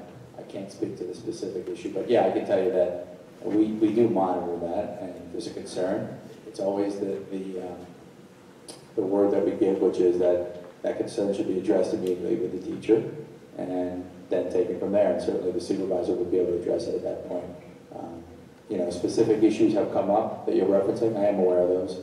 I know I've addressed those with the supervisor, with the teacher. I can tell you that, again, these are the exceptions. They're not the norm. The vast majority of teachers are handing back assessments before the quarterly, and they are given sufficient time to be able to review those exams before the quarterly exam.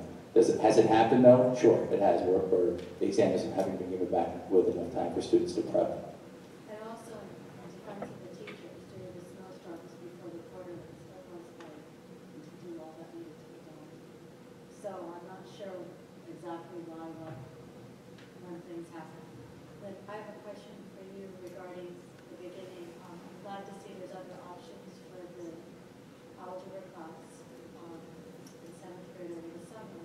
But there was also another issue of students who actually take the algebra class in 7th grade and may not do it longer as they need to move on to geometry. So these accelerated students end up repeating algebra in 8th grade. Is there anything that's been done to address that? Sean? Okay. Yeah, just keep this microphone on. Yeah, this path that we're talking about is for those students who haven't met criteria and who are given an opportunity to go back into that accelerated track. For those students, as we're going to approach it, they would be able to apply to take this summer program so they don't have to repeat. But that is not what Mrs. Wolf designed this for. So the students that you're speaking of, that's a smaller number than the students who have to get back into the accelerated track. So they could potentially use this, yes, as a means. Yes. Yeah. They still have to get the grade. Correct. Same criteria. So there's a chance for redemption. Yeah, help a motivated student to be repeating a class. Chris, you have a question? Yes, Linda, I'm very sorry for asking this now because I got these minutes. But I think this probably also goes, unfortunately, probably goes to Sean. So the statement that students are retaining information and performing better than they did on midterms and finals, that is just your impression right now, right? Because I don't think we have actually seen data on it, right? You may have, but we haven't seen it, right? I shared first marking period only, but That not, was only the courses versus the quarterlies, but not. that was right, that was midterm final exams. So Right. this says than they did on midterms and finals. We didn't see that though. We did, we saw it when it was rolled into the course average. So I had put the midterm final exam within the course average. I showed you CUMES. So CUMES from the midterm final exams to CUMES in the quarterlies. So no, I didn't extrapolate them out. Yeah, I didn't understand the question. Well, I think it's very, I think it's, because I think Yeah, what I it show- may be important to tease them out, because I think otherwise it's not, you know, when you collapse things into means, you lose the nuances. Yeah, it's actually easier to not collapse it, so that wouldn't be a problem.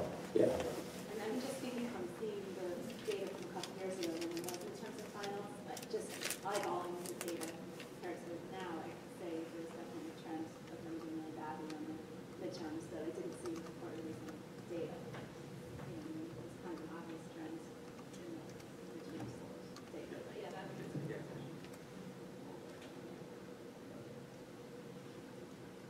Okay, so are there any more questions? Because I have, okay. I don't understand physics 1, physics 2. AP physics, what in the world is the course title? Okay, Is it sorry. mechanics? Is it Well, we've always, yeah, the College Board has, in the past, they've had 2 years of high school physics in AP. And they called the first one AP Physics B, that's what the exam was called, but we called AP Physics 1 here. And they called the second one AP Physics C, that was the exam. And we called it AP Physics 2. But the description, what in the world is the Well, AP Physics 1 is kind of mechanics and electricity and magnetism. AP Physics 2 uses calculus. It's just a different. So it's not really engineering calculus, I mean, engineering physics is that. No, Physics 2 is in. AP Physics 2 is closer to that. Yeah, but what's that course teach? You're not going to teach mechanics and electricity and making sound or all in the whole, and what's the rest of the course? No, those are both full year courses. Okay, there's 2 full years of AP Physics every. Okay, and there still are going to be 2 full years of AP Physics at Ridge because the College Board modified the first year of AP Physics and they split it into 2 courses and they named it AP Physics 1 and AP Physics 2. For clarity, we had to change the names of the physics course. Now, It doesn't sound like engineering physics to me. The courses themselves are not changing. What's changing here is just the names of the courses. And I think there ought to be a description. I'd like to know more about those. Because I think it has a limited application. And I have the same, maybe even more important concern, bigger concern. The quarterlies, and this was such a big item, I'd like that, I don't think just the curriculum committee ought to be concerned about that. I'd like to see the results of that analysis.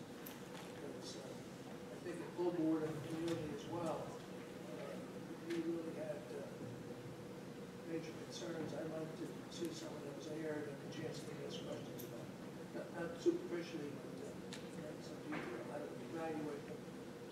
Why are we doing it? Well, I don't think, don't forget that the committees, you have 3 members of the board on each committee, or 4, whatever the number is, and they're only to help solidify the information and to take the time, since we all couldn't go to the meetings. But it doesn't say that those presentations have to be made to the board. You have 9 members here that should understand what's going on. The committees facilitate the data collection and the questions, but the presentation still belongs to the board. And if you give it just to 3 or 4 people,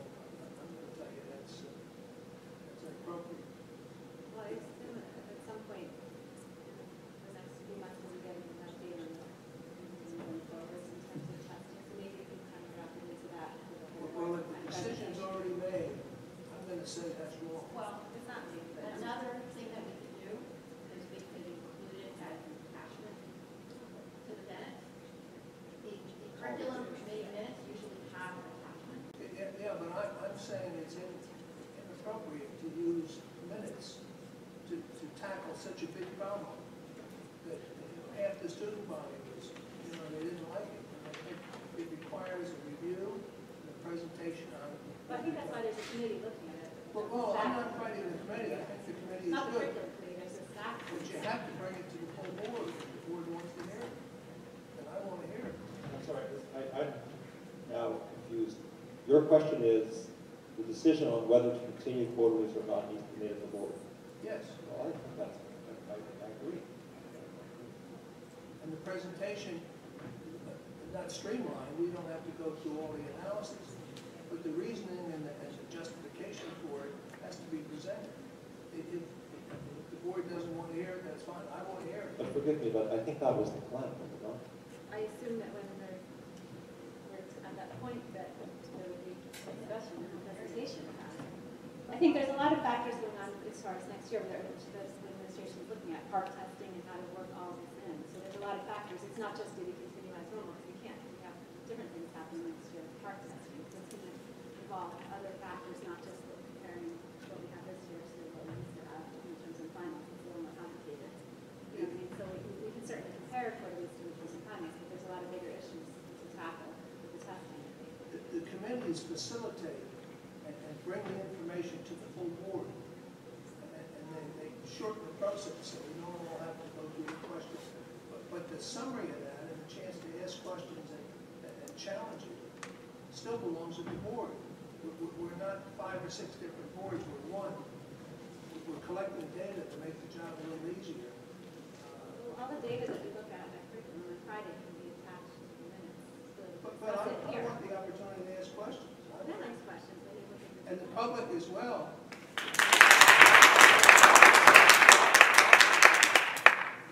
This is not secret stuff.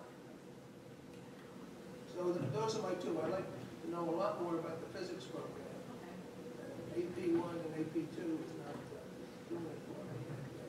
And if it's a liberal arts physics or something, that's something different. But I can't imagine you could do a one-semester engineering program and call it engineering or get credit for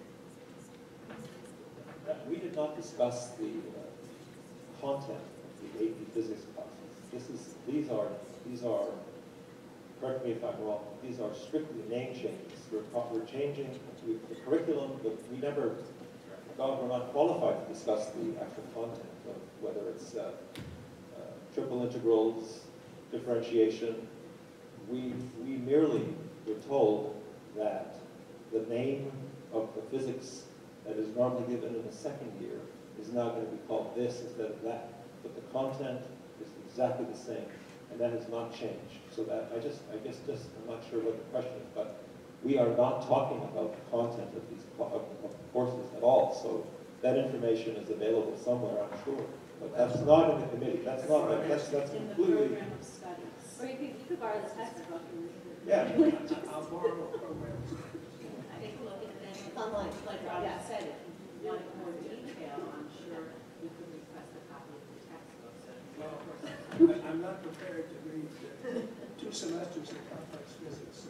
Elaine, did you have something? Yeah, I just wanted to, I think we're all kind of all on the same page, because I also have a lot of concerns, and people come to me and talk to me about the quarterlies. And I think there's questions out there that we really need data for to get an understanding of what the answer is. So I think it sounds to me like on Friday, the curriculum committee is going to be given the first look at this information.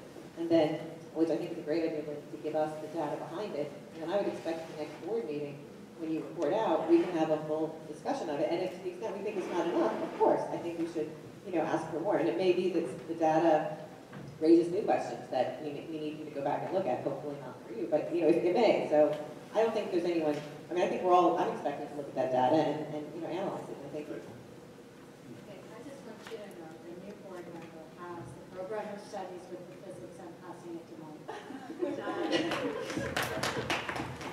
I'll let you know. There will be a quiz at the end of this. But I think, since I'm not on curriculum. I have to say, usually it's fine when the minutes come out and the PowerPoint presentations come out. This is one topic that's too much of a hot button topic to just let it be in the regular mode of operation.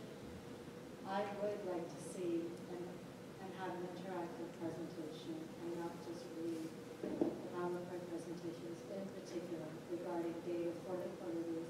I don't want to be presented with a solution and say, this is it, because I don't get a chance at that point to say why and go back and do it again or have a choice.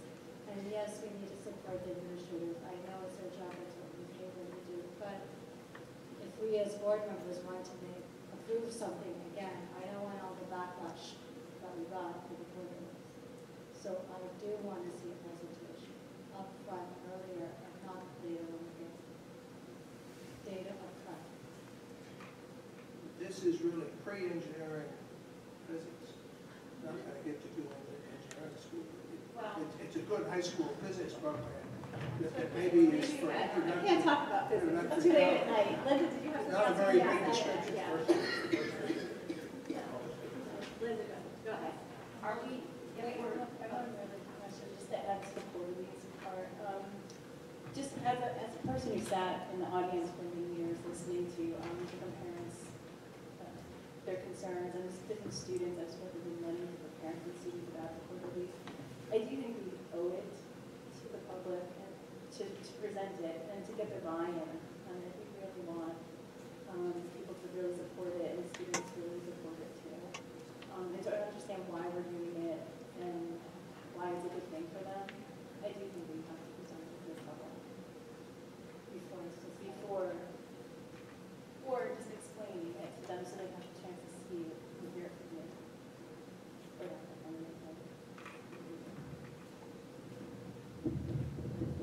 Okay, so are there any more questions on the curriculum? Okay. If there aren't, I have another topic that's curriculum related that I want to report on. And that this is the District Evaluation and Advisory Committee, which is related to the teacher evaluation system. The committee met on February 6th. It includes representatives from the board, the administration, and the staff. The purpose is to facilitate the teacher evaluation with a focus on communication. The committee met several times last year. The main focus last year was to choose an evaluation instrument and software package. But this year, the evaluations are underway. So the agenda was different. At the meeting on February 6th, we got feedback from the school improvement panels, which are building specific. We got an update on the student growth objectives, also called SGOs. These are local to our district. Teachers have them now, and they're collecting information on them. The other big item was that the student growth percentile, the SGP scores, were received last week from the state for this year. They're based on the NJS from last year and the year before. This year they do not count in the teacher evaluation, and I know that Nick included more detail on the SGPs in his weekly notes. The other thing that we talked about at the meeting last week was reviewing the teacher observation process for this school year so far and getting suggestions for possible changes for next year. Sean, I was wondering if you had any other discussion you wanted to add.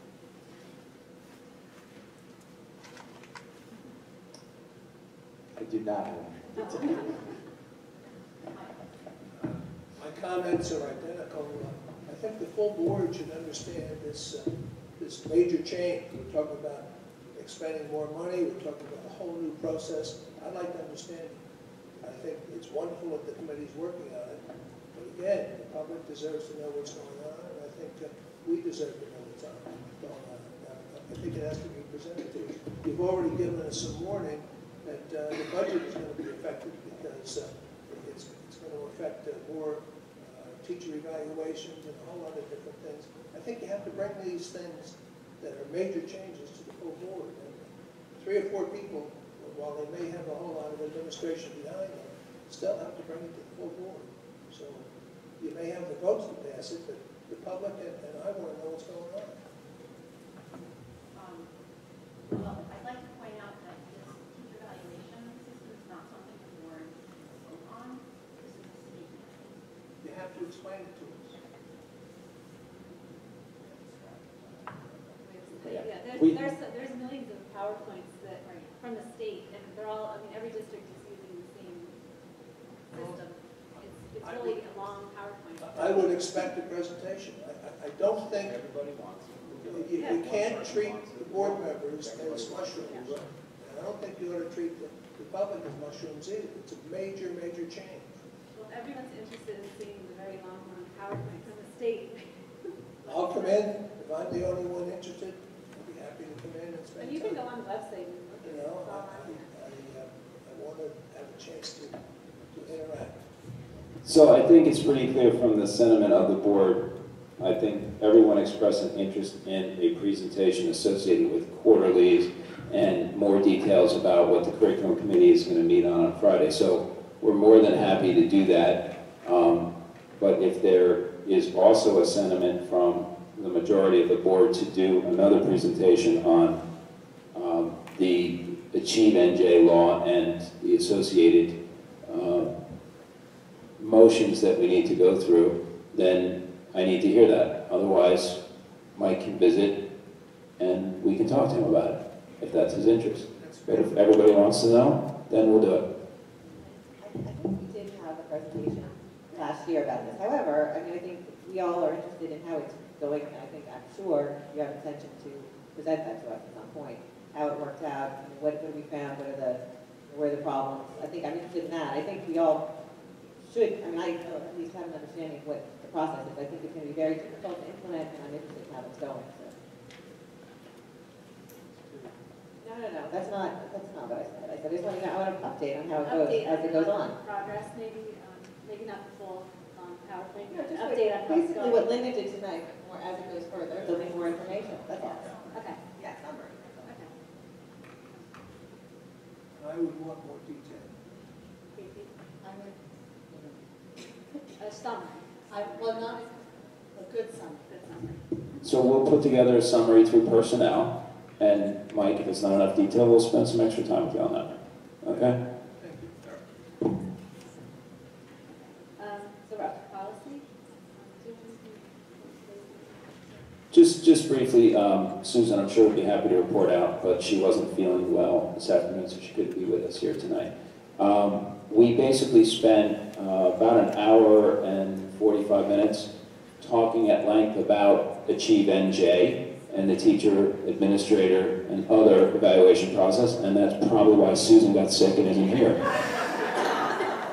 However, it was a riveting conversation. It is a very interesting process, and we have to comply with statute, and of course we're trying to get as much good out of it as we can while we comply, and I think we have gotten some good things out of it.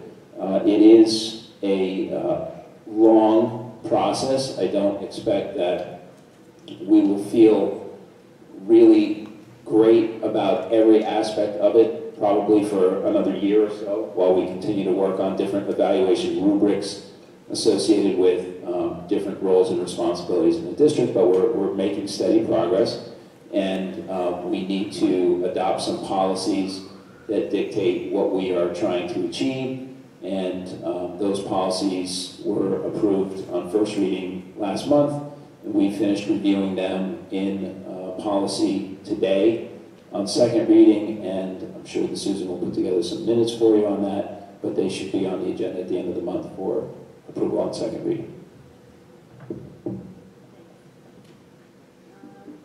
Any questions about policy? Okay, we're up to advocacy. Interestingly, on here it still says community relations, which I can, yeah.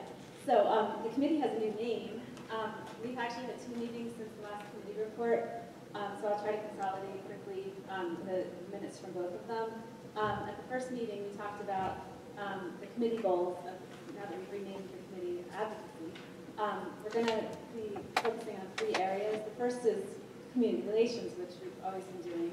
This includes meeting with PTO presidents, going to PTO meetings, events in all the schools, and soliciting feedback and speaking with the community. We're also going to try to focus on public relations. We feel like we do a better job getting the word out about our district and highlighting some of the positive achievements of our staff and our students, and and making our presence known out there, and not letting other politicians take credit for things that we did.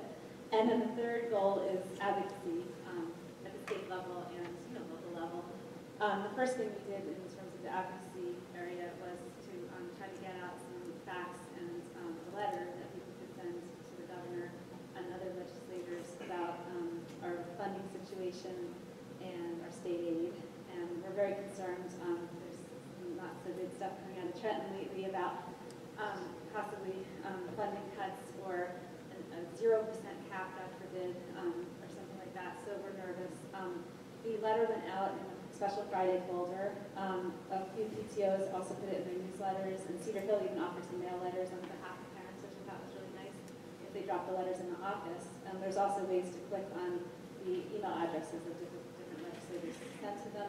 We're going to try to talk to the PTOs about getting another link out, because certainly the timing is still right to keep contacting people in Trenton.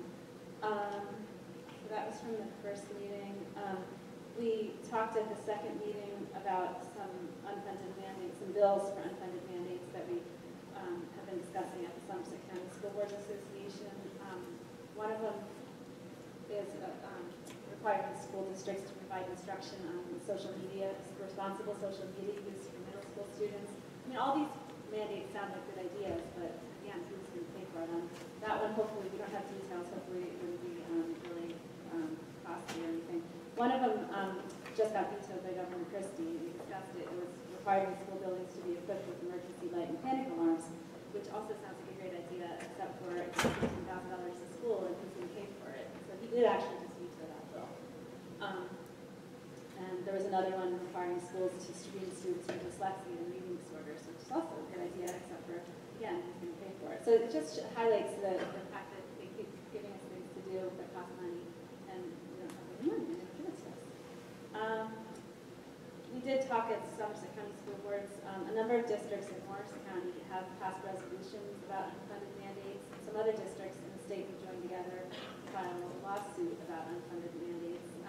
At this point, we don't really think that those efforts are necessarily going to be really effective, and we're also somewhat concerned about retaliation or getting people upset at our district. So we felt like maybe having the voters and the residents of our town contact their legislators and the governor directly would be more effective, because they're the voters and we have to vote for these people. So at this point, that's kind of the tactic we're taking. We did talk about whether the advocacy committee could send things out directly to parents. We feel like there's nothing wrong with that, but we have to have the whole board on board with it, and everyone would have to be okay with the message. So we'll make sure that if we are sending anything out, that we run it past the whole board first to make sure everyone's comfortable with it. We don't want to, be easy for board members. So can advocacy take ownership of that letter now? We could if everyone's comfortable. We can do that. Yeah, we had some questions because some people were asking about RISE and what's RISE and stuff, and we're kind of like, do we need to use RISE for that purpose? I think we just have to be really careful that the whole board has had a chance to see every message, because if someone's not comfortable or doesn't agree with someone politically, we can't speak as a board for that person. I think the main kind of, I wanted to say, I think that's the way we've operated in the past. I know Susan Carlson has sent some letters and resolution on the board's behalf. So I think that's consistent with what we've done before. I think this is just a new way of doing it. And I think if we bring it to you and people can edit it and change it, it makes sense. And also on the panic button issue, I think we certainly all agree we want to improve school safety.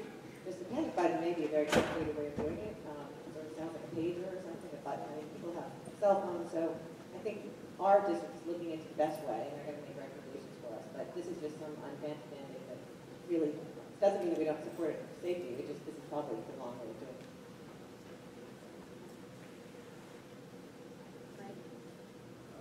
so long as it's brought to us for review, I don't have any problem with that.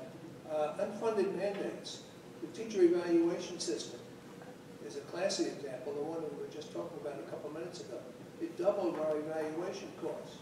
Probably has nothing to do with Berners Township. Probably has everything to do with the poorer districts in the state. And we had to, I believe, hire a new administrator. Or if we haven't, we're in the process of modifying the duties so that it's costing us money. And if you write a letter to Trenton, I'd like to recommend that, whether they get mad or not, that be listed on the So it was in the letter. That was in the Well, letter. I haven't seen the letter, so. Well, it did go around to the letter. It did go around to the draft. But we can put it out again. Send it around to these minutes. I think you have to at least highlight it.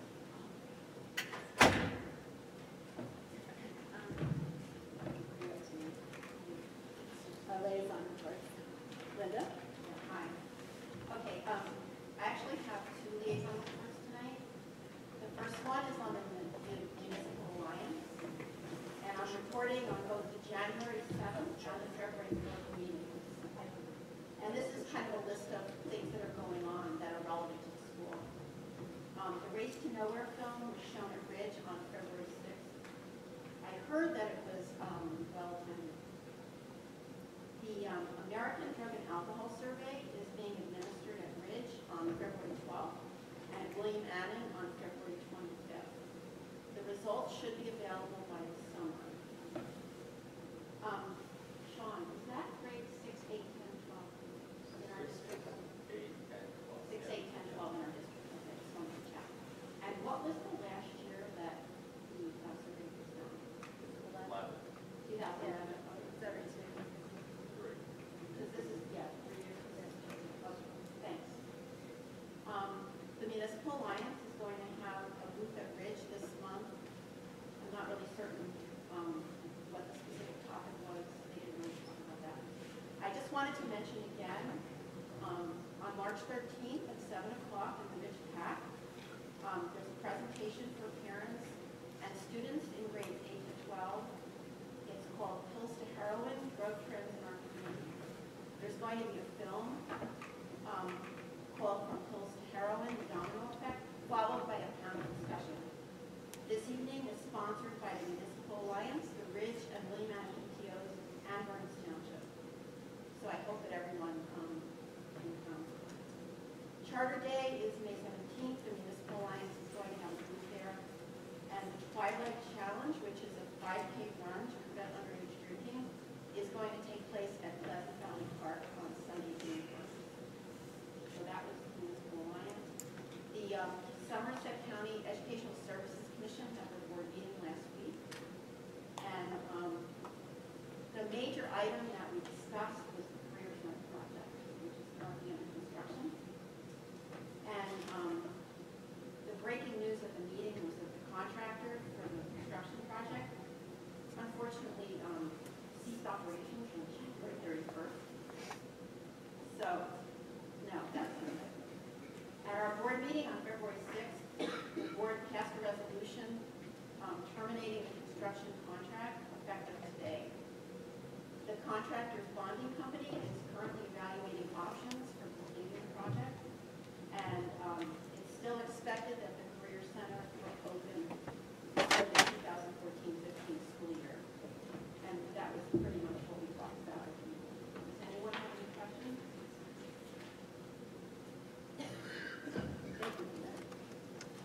We are up to public comments on other than agenda items. I'd like to open public comment.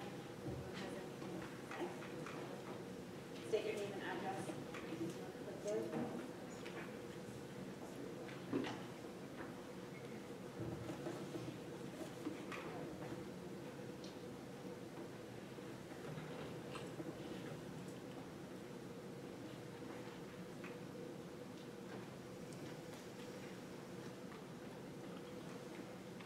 Good evening. Actually, I have 3 comments, questions. First one, actually, you're talking about unfunded mandates and the letter from the advocacy committee. I just want to say I handed my letter in to Cedar Hill. Appreciate that they're sending them in.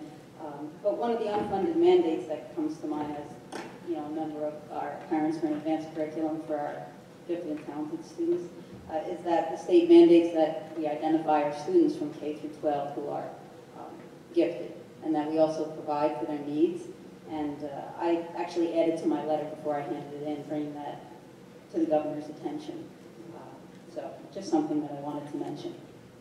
My second question is that, just on behalf of our committee of parents, we're just wondering if there's any new developments as far as the presentation towards the board for the gifted and talented students that's going to be presented to the board. The administration is going to present something that we understand is going to come before the end of the school year. So I was just wondering if there's a date or any other news that could be shared with the public at this time, as far as that's concerned. And my third comment, or question actually, about the algebra summer school program, that was news to me. And of course, I'm always thinking about not having ceilings on our children's learning, just because of my perspective. So I was wondering if that program has been considered or would be considered as an opportunity for our gifted students, just as an opportunity to apply for it. In other words, I mean, I have a second grader now based on his math scores and his IQ testing, and he's probably ready for algebra in another year or so. And I don't think he's the only one in the district. So I'm just curious if that would be made available to younger students as well, not just the children that you identified for the program, the seventh graders. Just a curiosity question. Thank you.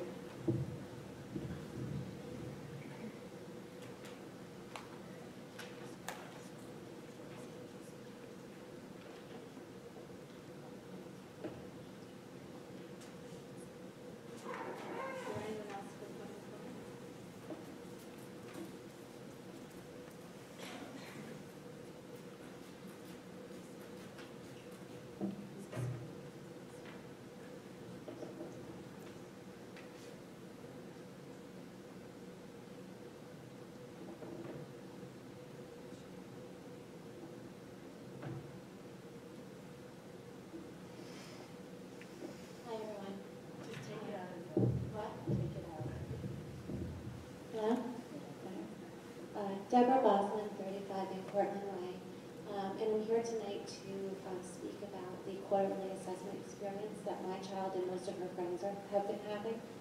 I guess it's been 5 quarterly assessments now, and the stress level these kids are under, trying to do homework on a daily basis and adequately prepare for their exams is so unhealthy, and the number of hours of sleep that they're deprived during this period is upsetting to me as a parent and to my husband. In addition to how they suffer during the quarterly period, they test the whole week before, the week of quarterlies, and the entire week after. They can't continue at this pace. I'm hoping you address it for next year, but I'm also hoping there's a short-term solution for these kids.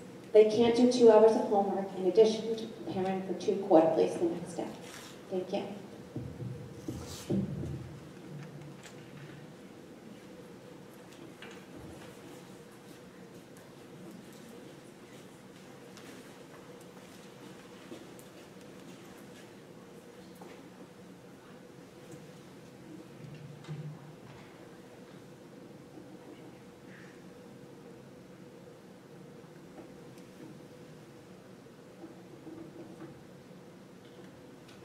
Michelle Capola, 44 Vandermeer Drive.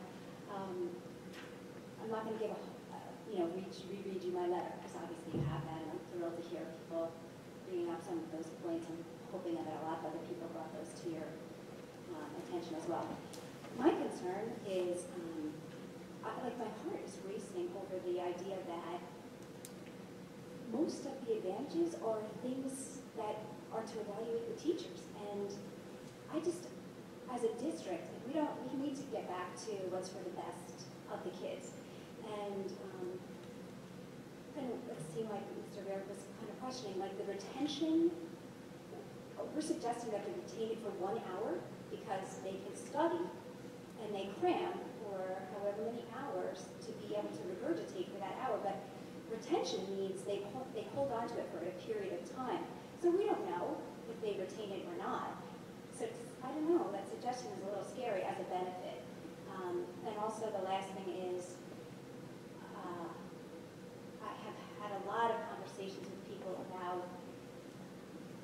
grades coming in for the quarterlies this round, they were definitely higher than the average grade. And I can give you a specific example of a department head and a teacher proudly saying the average was a C. There were just as many D's and F's and just as many B's and C's on the quarterly. But they were proud to say they only gave 1 C on the report card. So clearly, it's still way below. It's, I don't know. It just, and then what do you do with that? You say, well, it's the Wild West. Everyone can do what they want, or we want them to come in close, or maybe that is really what, that the teacher didn't do such a great job, but it goes on the report card.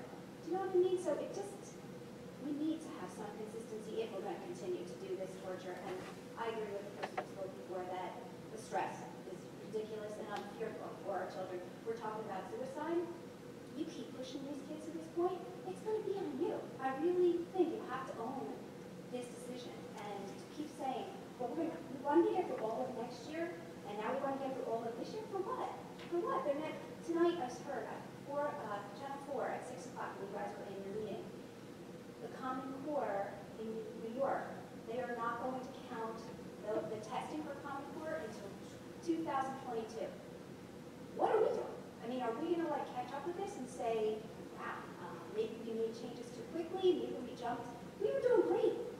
Well, I never really believed in midterms and finals, but it's not the amount of material we're testing that question. It's, do we need to test it 96 times in a kid's high school career to teach them that skill? You could talk to a coach. They know how many times you need to practice something to get that skill. Once you have it, you move on to the next thing. There's no reason to torment to the kids, to push them to the point where they make a choice we're going to regret for the rest of our lives. So I hope we consider something now, not wait, not pretend most teachers give the test backs. They don't, because they give it the day before or 2 days before. And you can't expect a teacher who has 5 classes to grade all those tests and give them back in 24 hours. It's not reasonable. It's not feasible. English, there's no way. They can't do it, and they're not doing it. Thank you.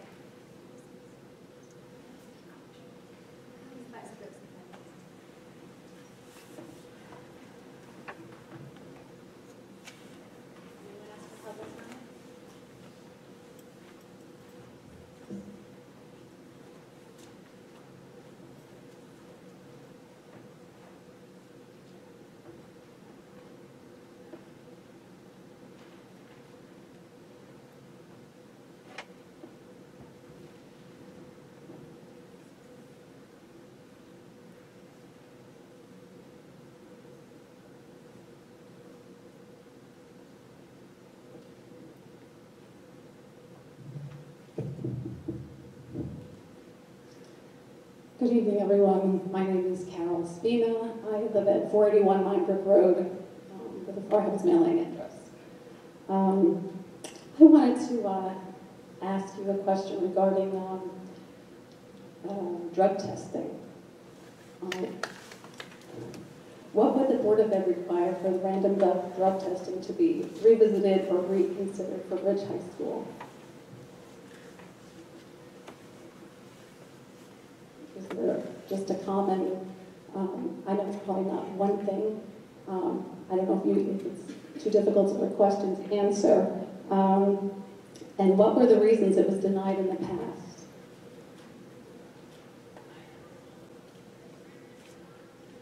Again, maybe too complex of a question. I was involved about 10 or so years ago with a district-wide homework survey with very good results. I worked with Barbara Bush and Valerie Goger. Would it be possible to do a district-wide random drug testing survey? And this would be a survey not just with questions for or against it, but to propose testing with consequence scenarios that would help students, not hurt them or label them in any way.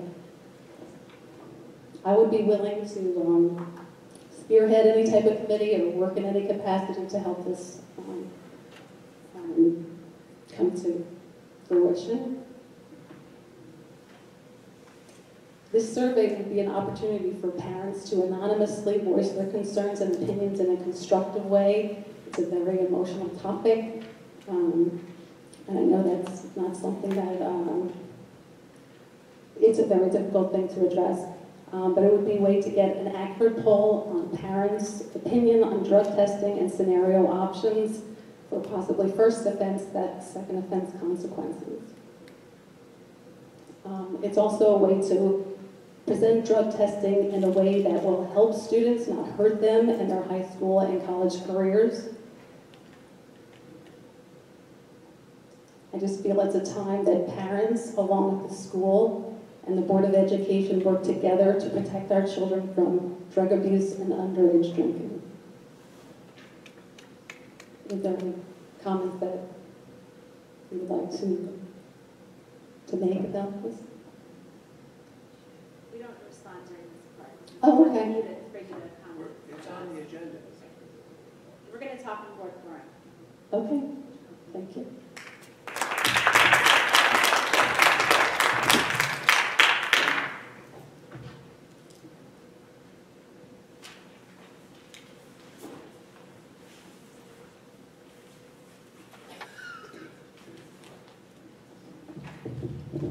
Karen Gray, 15 Independence Drive. I'm sitting listening to the public comment and I'm watching everybody and I'm looking at all of you. And Susan's not here tonight, but at one time or another I voted for all of you board members, obviously, except for Karen, who I haven't had that opportunity to do yet. But what I'd like to ask, I respect you for the time and the dedication that you put into what you're doing here. I want to ask that you respect the public and why we come here, why we sit here, why we listen to the conversation, the discussion, the questions. We're interested and we care, and sometimes we feel like you forget we're in the room. And I so appreciate what you said before, Karen. I'm sorry, Mrs. Richmond, I should call you. I can't stress that enough, and I hope you really will take to heart what I'm saying right now, because it is really hard sometimes to sit back there and time again feel like you're not all sure that we're in the room with you. And I know it's only a few of us. I tried to count, but I'm not sure who's staff and who's members of the public. But we're here because we're interested and we want to know. So when questions come up among the board members, it saddens some of us that the answer is we'll talk about it next week. This is the public part of the meeting, and you do have many opportunities to meet in committee or, well, I guess meeting in committee because otherwise you can't meet, right? Anyway, my point is, this is the public meeting and the public is invited. Sadly, not enough of the public comes, but those of us who do are here because we're interested and we want to be informed. So I'm just asking you, please take that to heart.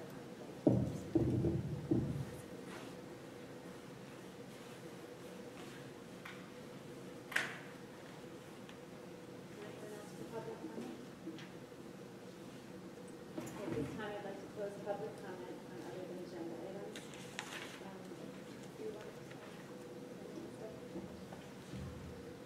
Sure, a couple of things.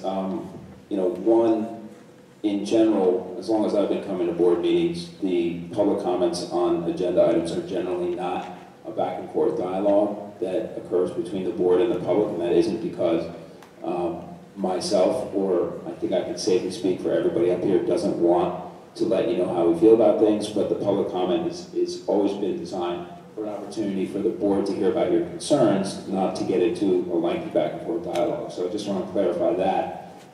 The second thing I can tell you is that in the spring we will be doing a presentation on quarterlies. In particular, the question on the G&T.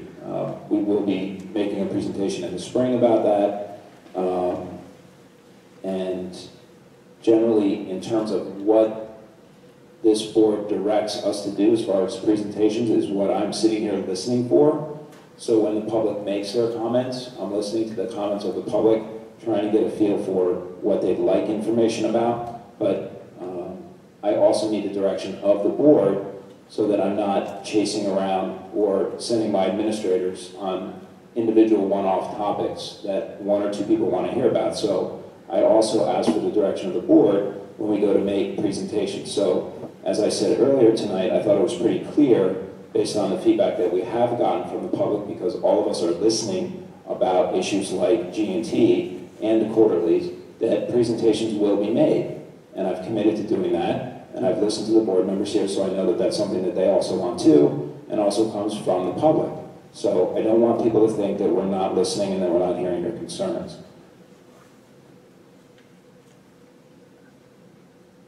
That's all. So we are up to board forum. I guess I'll start off, the first topic on there, youth health concerns. Obviously there's been a lot of talk in the community and people have been talking to board members.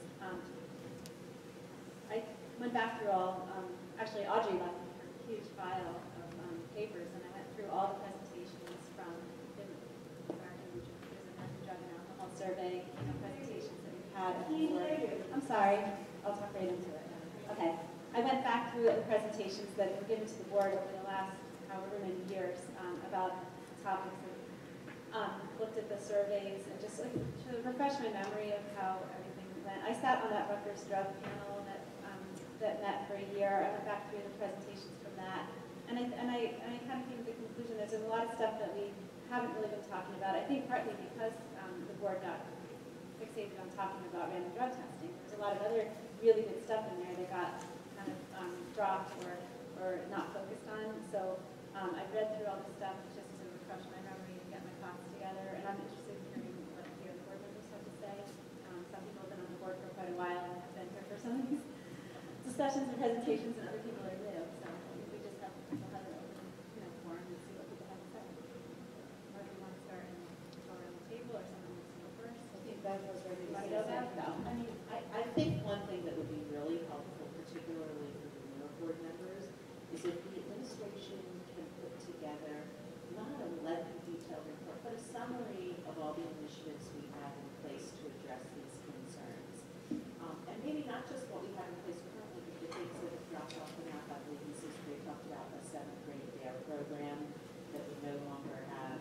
I know drug and suicide prevention is part of the health curriculum in certain grades. It would be good to see all the things that we are currently doing.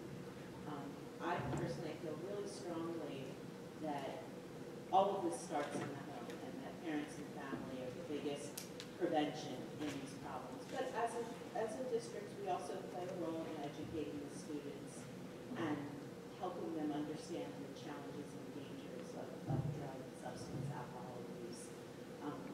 The one issue at this point I prefer not to revisit is random drug testing. I was here and on board when we discussed it the first time. I haven't seen any fact-based evidence that it's effective, and it's a pretty significant time and financial investment. And I don't want to go down that path again until I see statistics that show it's a proven way to work. I'd rather spend our resources and energy in the programs that are working and adding more programs that are working.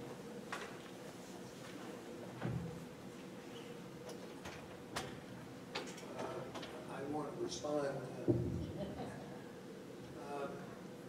I think we have a very serious drug problem in the district.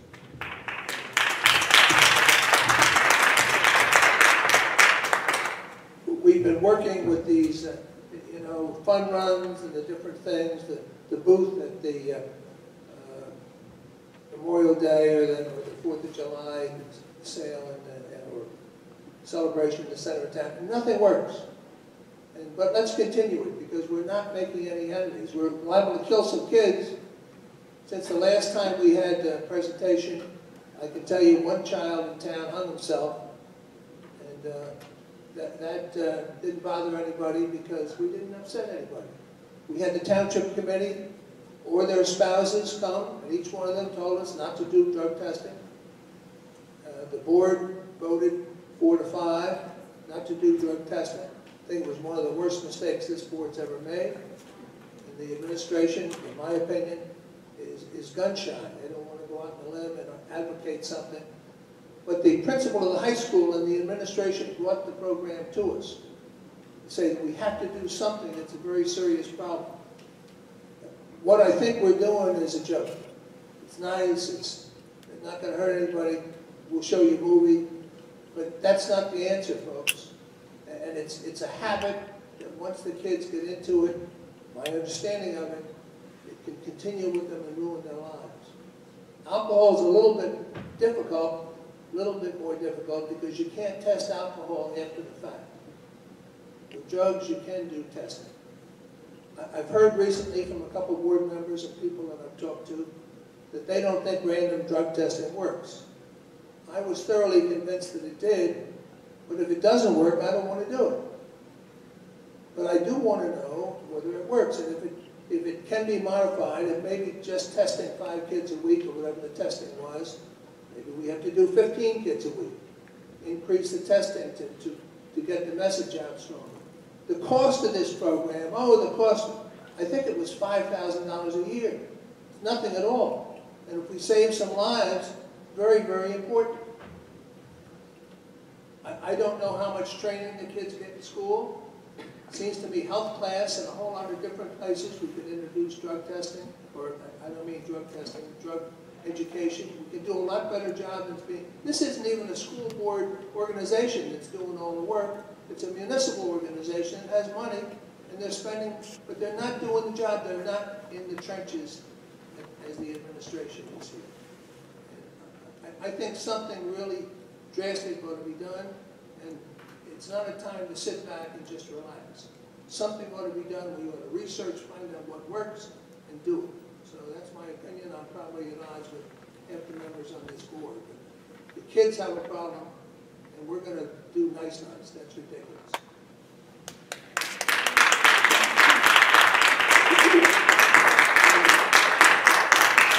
I agree, and I don't believe that anyone here doesn't absolutely agree that drugs are a problem and alcohol is a problem and we want to address it the best way possible. So I don't think anyone disagrees with you on that. What I think what I don't know the answer to is whether student drug testing works. And the way to find out if it does work is to look and see if there's evidence-based programs or evaluations of it to show that it works.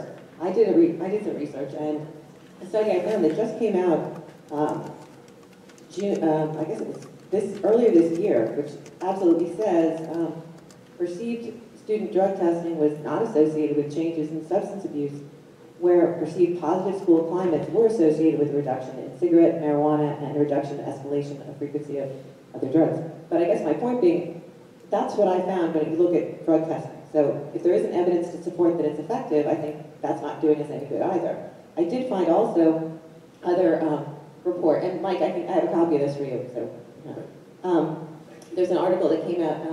Penn State University has a list of evidence-based drug programs.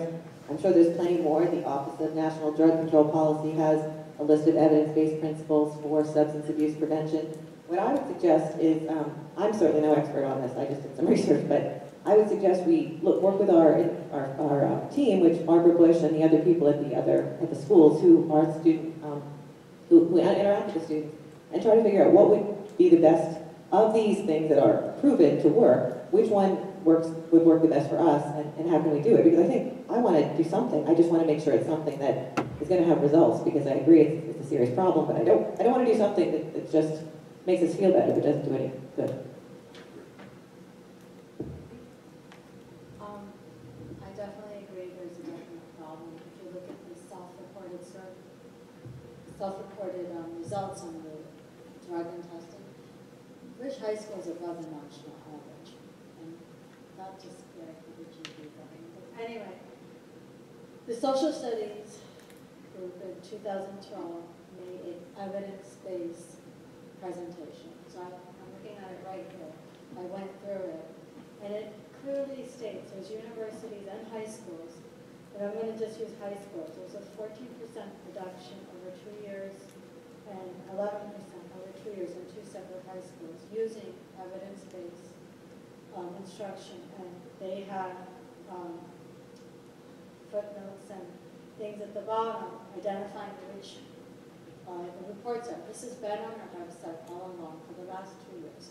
And I was going to propose the same thing as the people in the high school and middle school who deal with it every day, the guidance counselors. They be the ones that help identify it. But in addition to that, if you look at what they're saying are effective solutions, I think social studies department because there's human interaction and possibly the gym teachers.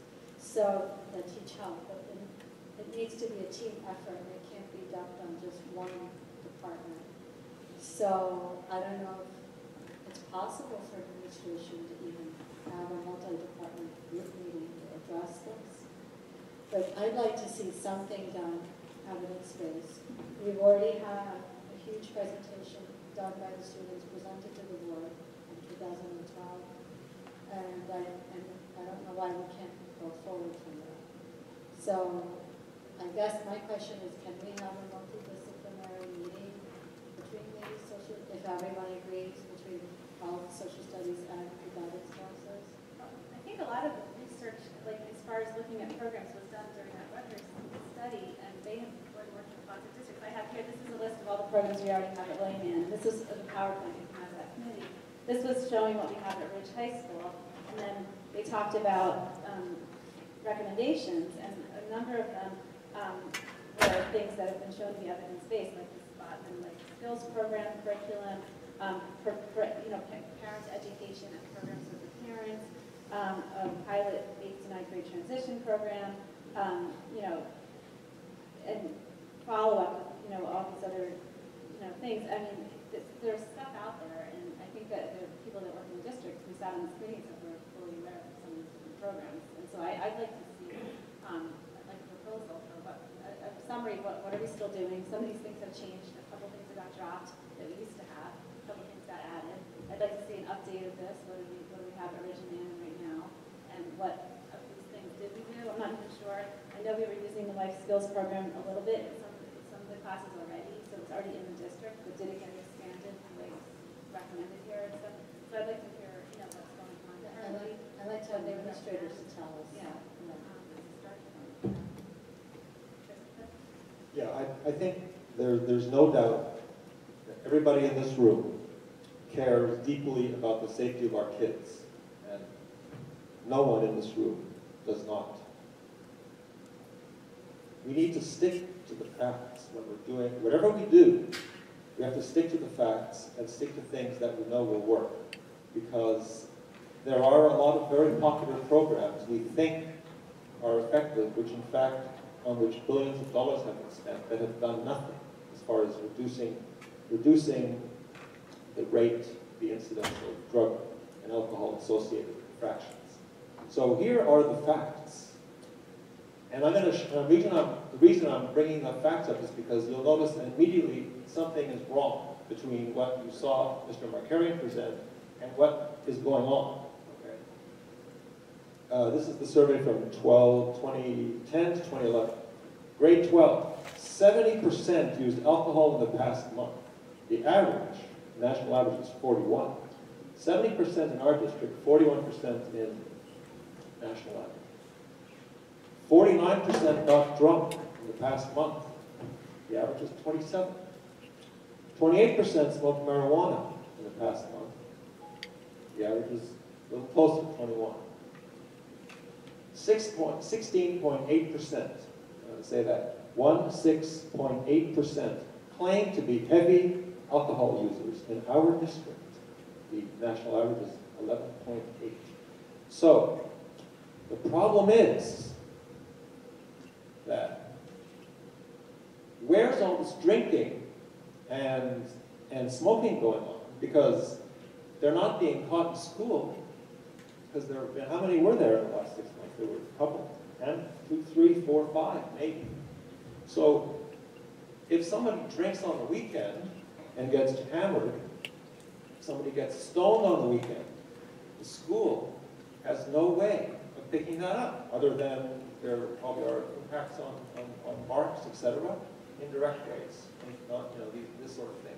So there's a lot the school must do, education-wise, etc. There's a lot the rest of the community needs to do. The school's not doing enough. School, we can always do better, no doubt. The community is not doing enough. The community needs to do a lot more. And we all hear about the parties that take place in the district where they're drinking. Parents cast a blind eye to these kids that drink in the basement. Why does that go on? the school would love to do something about, but that's, you know, beyond the jurisdiction of the school. The incident that took place in front of Ridge, that was not Ridge business. That was, well, maybe it was, but it took place off campus.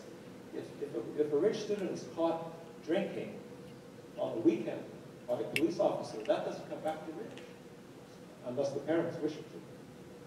Privacy issues. So, so those are the facts. I mean, we really have a problem.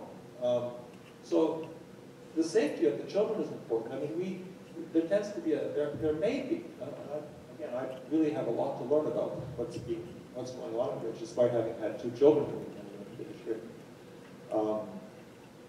What exactly is going on? Are we in denial that the children are not taking drugs and drinking heavily, as the survey suggests? Are we in denial? Should we not accept the fact that, despite the fact that it is wrong, that children should not drink, should not smoke, etc., should we not accept that when it does happen, that we do make sure that they're still safe? If somebody is drunk at a party, we should be teaching them what to do. You know, don't let them sleep on their back, etc., things like that. So, you know, part of it has to do with the fact that everyone else's children has the problem, but not mine. That there may be some of that going on. So I think we're all angry and emotional about it. But the facts speak to another reality here that I think we're not quite grasping, and that we need to swallow this. And with that information in mind, that is what we should do. That is what we should base everything in the future on. And programs like DARE, study after study has shown that they don't do anything. Random drug testing, so far, has not been shown to be effective, unfortunately, despite the fact that it sounds like it should be. The other issue with random drug testing is, how would you feel about your 14-year-old daughter being randomly picked for random drug testing and being escorted to a urinal and having to produce a urine sample with the door open so that there is no possibility that they may have diluted something with water? I mean, there are realities to random drug testing I don't think people are aware of, that you probably would think twice before imposing that on our children, knowing that it doesn't necessarily do anything. So I'm all for solutions.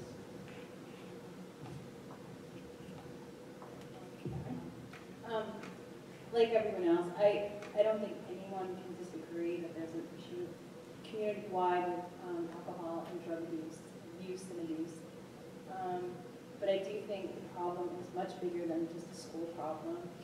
I would love to see some kind of potentially school, community, parent, student kind of task force created where everyone puts their heads together, because this is just not, it's not our problem, it's not their problem. I know that there are parents out there who have kids who have drug problems and they don't know what to do. They've tried everything. The drugs have turned their kids into, kids they don't recognize and who they can't get help. And even I've seen it where kids are on the floor with police officers and crying and begging for help, and they can't get in rehabs because there aren't enough beds and places for them to go, and they can't get into the programs that need it. We have a big problem. It's a national trend. We don't have the answers. I'm not sure why this drug testing is such a big hot button here. Personally, I think that there's so many ways around drug testing that there's so many flaws in it. It doesn't test for every drug, unless you're going to stand there like unless you're going to stand there and watch them actually urinate into a cup. They can dilute it with water. They can have someone else's urine. And I really don't think that anyone's going to sign off on letting their kid just, have that kind of scrutiny, and nor should you. And no one up here is going to say they have any kind of answers. And we're all looking into the public, and we're all upset and worried that that's a problem. And I don't know what the solution is. There are are programs out there, but I haven't found one that I could pinpoint and say, yes, this is the only thing.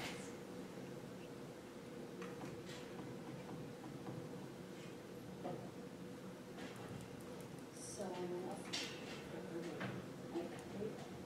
I have two comments. I don't know whether this is true, but about 4 years ago when we talked about drug testing, I was told by the superintendent that the municipal employees, including the police, were told not to comment. I don't know whether that's true or not. I did talk to the police chief at the time, and he said he watched his son. He's no longer the police chief. He said that he watched his son like a hawk. He didn't go to Ridge. And he said if they had random drug testing in the school he was attending, and if someone from the school came and knocked on the door and said, we've tested your son, and he came out positive, he said, I would thank them because it was something that I missed. And I found that very profound. He did not go public with that comment, but I was very impressed with it, and he was very sincere. I don't accept your child should not have to be asked to do drug testing because it might be embarrassing. There's a way to get around that. But we're talking about lives here. We're talking about a very, very serious problem. I don't remember whether it was Labor Day, the two boys that died, the one that was out of Ridge 2 years or 3 years, and at the same time there was one out of Ridge 10 years who died. So there were 3 Ridge students, graduates, who died that weekend. Come on, you know, and every child that's doing it exposes every other child in the district to peer pressure to get involved. And you say, gee, I couldn't have them do that. Well, guess what? It's a community problem, and I hope it's not life or death, but it's a very, very serious problem, and I don't accept the fact that, oh, I could never subject my child to that. I think that's crazy. So we're subjecting our child to much worse than that, the chance of maybe dying from drugs, and the drugs are getting more powerful all the time. I mean, they don't even know what they're getting involved with all of a sudden. So I feel very passionate about this. I apologize for the intensity. When I first came on board, the board had just voted on random drug testing, and my gut reaction was if there's something out there that works, and we stop all these kids from getting into drugs. If there's something that works, I wouldn't be that concerned with things like whether my kid had the in the cup or whatever. But I did a lot of reading, and I just can't find the evidence that it works, and I just can't, I can't reconcile spending money on a program that hasn't been proven to work. So I wish there was a program. I'd be glad to spend money, or even if it was complicated or unpleasant for some people. I would support it if there was something out there. I just haven't seen the research.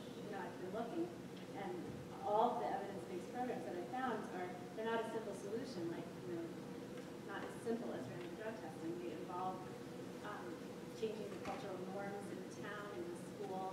You can't change the students' norms if the parents' norms don't change at all. It has to be a joint effort, so it has to change, in the community, not just at school.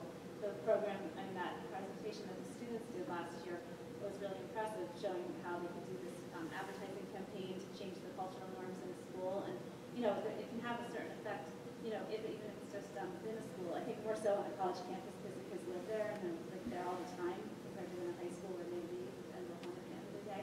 But again, you're only going to get, even if you had a really effective campaign, you're only going to get so much improvement if the parents in the community aren't changing their norms also. So I really think it has to be a joint effort. And so any of the recommendations that came out of the Rutgers study or any other programs out there that involve the community and parents, I would be all for it because I feel like we're not going to make a whole lot of headway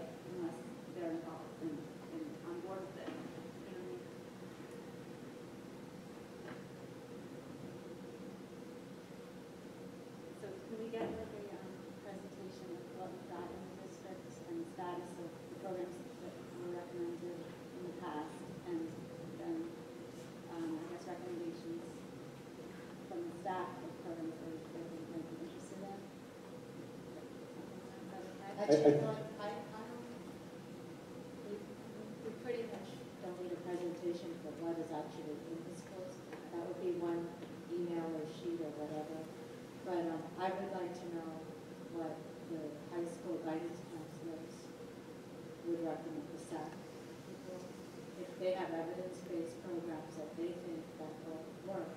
But my concern is with, to piggyback what you said, is most from when I read this PowerPoint presentation of how they reduce the dependency, they require parent involvement. And I'm not sure how successful we will be, but I want to try.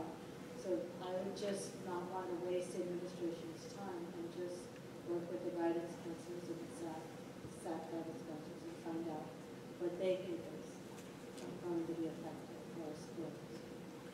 Not all three things that you said. Well, some of the programs that were discussed in the director's panel involved parents like signing a pledge that they wouldn't have, if the community would be on board with that, it's been effective in certain communities if we have buy-in and enough parents want to do it. So I think maybe having a meeting at night where parents could learn about some programs and find out if there's enough interest in the community to do something like that. I don't know. We'll see what the guidance counselors propose.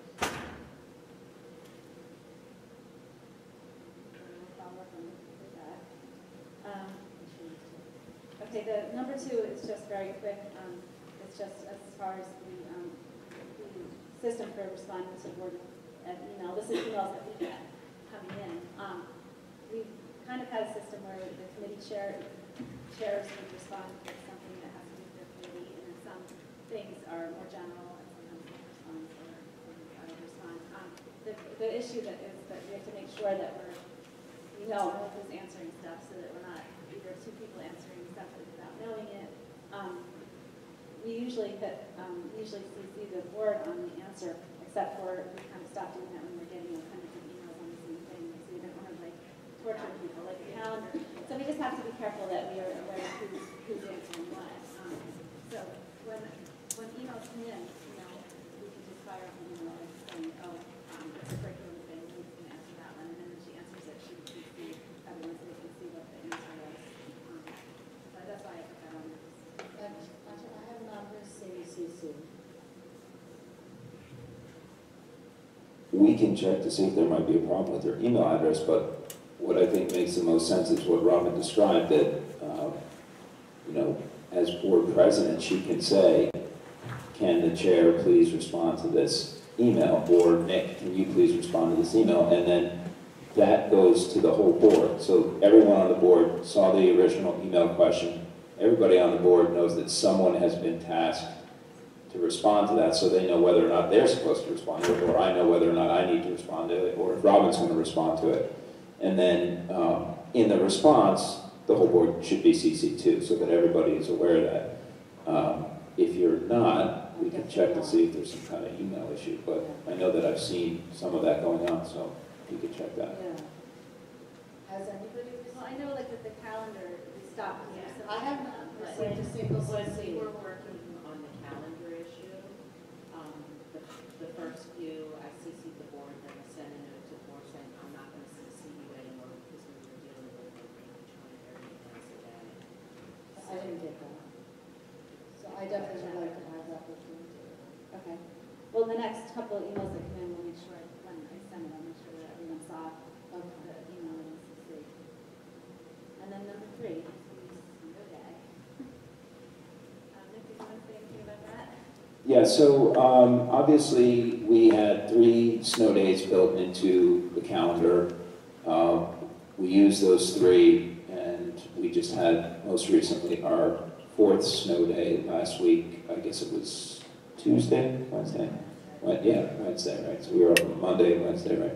The next one's on Thursday. I'm hearing rumors about the next one on Thursday. So I feel like spending half of our time trying to reschedule meetings lately, but I think obviously historically in this district, we've always told folks that when we need to take extra snow days, they're going to come out of the April break beginning in February.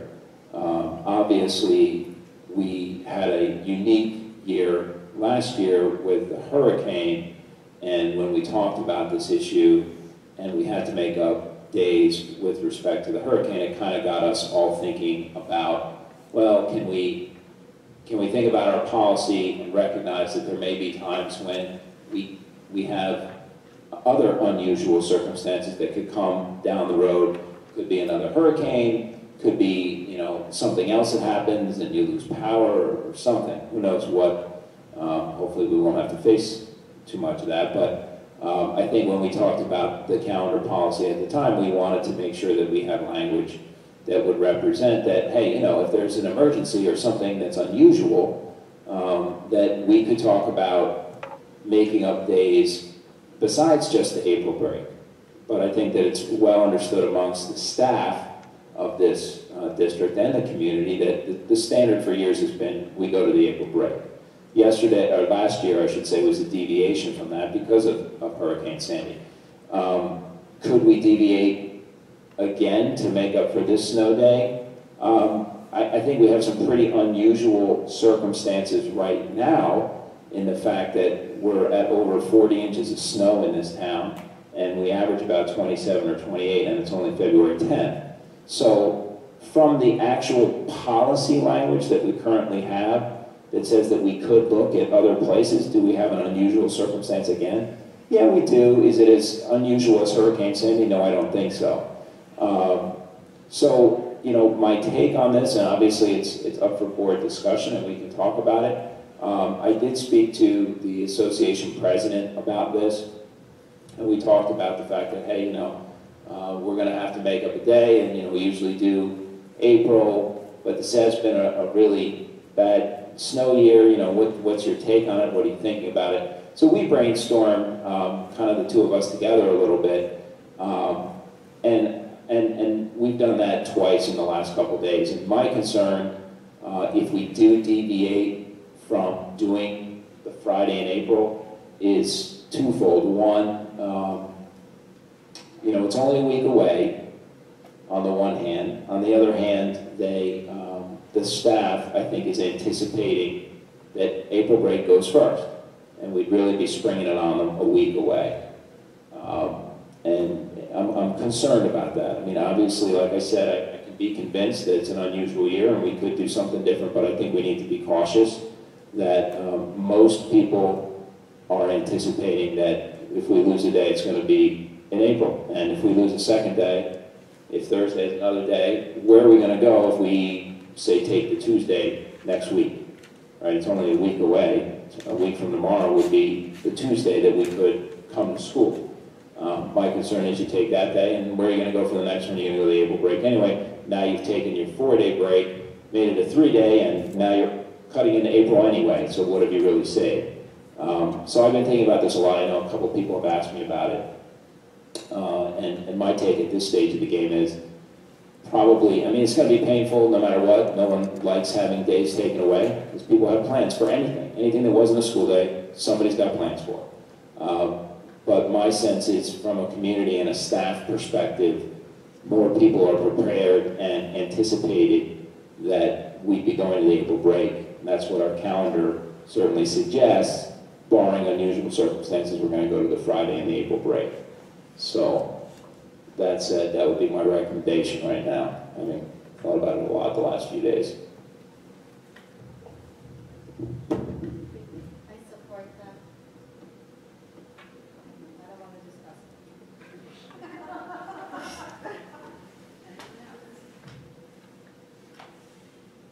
I think there were some proposals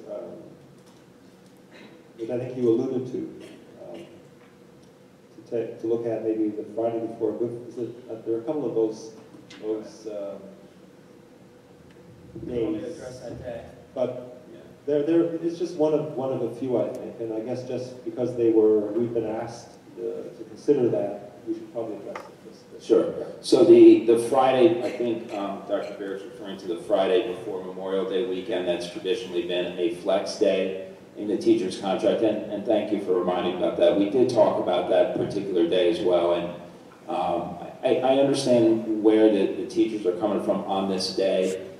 It is a contractually negotiated day that they earn off by doing some PD time through our staff college or other areas to essentially earn that day, and they are owed it in the contract. We can't just take the day and say it's going to be a school day. We'd have to work with them to come up with an agreeable way of using that day. And last year was really extreme. Like I said, I mean, yeah, we've had a rotten winter with the snow days, but it's extreme. Like we had missed 10 days in October and October, November, you know, with respect to Hurricane Sandy. And that's certainly an extreme situation, and they were flexible in giving us the flex day to work with to try to make up the days. I can understand why they don't want that to be seen as a well that the board will want to go to every time we need to pick up a day here or there. Because certainly they have plans, they've made plans for those days too. It's just a rotten situation with the snow days. And I don't know what to say because I know people are going to have plans constructed no matter what day it's going to be. So I wish, you know, I feel like the bearer of bad news, but I don't know what else to say. And I think that, you know, there's going to be side effects, there's going to be fallout on any given day. I just feel like in general, most people anticipated that we'd be going into that April week. So it's probably the best thing to stick to that. Can I, assuming we're going to go forward with that, can we do something to work on making sure there's no test that day or something to come back? Because I think a lot of people do have non-refundable tickets and things like that. You would want people to feel like they have to change that, or and I know it's tough, but if we can do something to be somewhat flexible and responsive, if we can, there's something to think about. Probably have more snow days. I know. So, and then it might just be one day, so then you can't ask teachers not to have it. Well, I said just consider it. I mean, I think we're in a terrible situation. Oh, I agree, if they can move it. You guys talking to your Sorry. I agree with you, but I just think it'll be hard for the teachers to do that if it's more than one day. I think so, yeah. But certainly you could avoid large tests and things Yeah. like that on If those they can. days, because you're with your dogs and Yeah, dogs. if they can. So I'd like to make sure that happens. And you can't, you know, not throw stuff at you, not large tests. Right. I think, you know, I mean, if you had the Friday of April break, you're off for 4 days, you come back for Friday, and you have another weekend, I think it'll be easy for people to get on board with not doing that to themselves as staff members or to the kids, you know, but given the constraints of trying to get the curriculum done, once it becomes more than a day, now it's like, I might need to give a quiz, you know, because you got to keep going. You know, you got to get through it. So I think for 1 day, that's pretty easy to ask them to do. If it gets beyond that, and certainly hope it doesn't go more than a couple. Well, since they would know pretty far in advance how many snow days we've had, hopefully they could post, they could tell the kids what they're going to be covering that week. You know what I mean? Give them as much, you know, yeah, so they could at least get some of the work done before they go away or while away if they have to or something, instead of coming back and having to try to make it up. So hopefully, you know.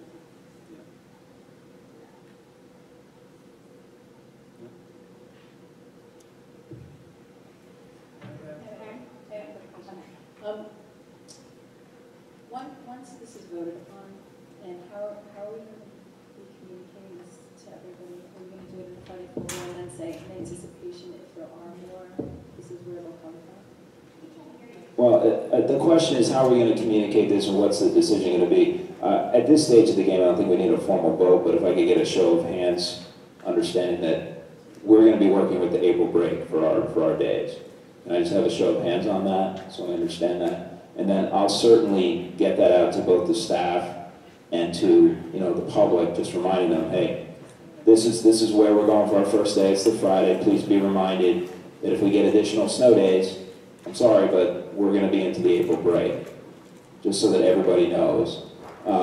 Yeah, I'll get that out. I'll get that word out this week for sure, so everybody knows. Preferably, if you get the word out tomorrow, because there's people talking and they're worried about next week, about Tuesday, so. I'm sure the BR moms are going to help me out on this one. It'll be out there. If it's not out there already. But yeah, I can get something out this week. Yeah, for sure. I passed out the latest version of the SAT scores for the 27 schools that we've been tracking for 18 years, I guess, at this point. And it shows the mean, the median, and the 25th and the 75th percentile scores for math, verbal, or maybe it's reading, and the writing scores. Riggs this year came out on an overall test score roughly 1730, or exactly 1738. Came out 11th, I'm sorry, they came out, I don't see the right number, 1213. So, There was a tie between them and one of yes. So, and if you look at the prior year, I also attached the prior year, I think the point scores were almost identical, and yet the position shifted a little bit. The big difference is the top 4 or 5 schools on the list, they're probably 100 points ahead of us. So the middle group, I think the 14 or 15 down to 9 or so, I think we've historically been. You can see that data, and you can also compare it to each one of the other districts that we compared to. The important thing about this list, and I didn't create it, it was being used before I started doing it. The top 15, maybe the top 15 to 20 schools in the state public schools, I think are listed here. The others are local and have been added in, so we have some comparative data. But there is a number of comparative schools to look at, and there's a couple that are complicated to look at. Mountain Lakes has a deaf school attached to it, so the test scores are not completely clean like a standalone school would be. They have a deaf school incorporated in the schools. But the top schools generally are always about the same. And I'll just list them for a second.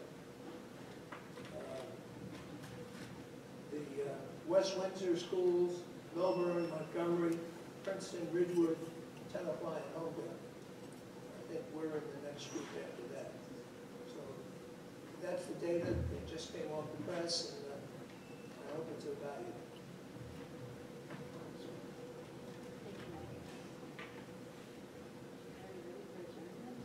Bev?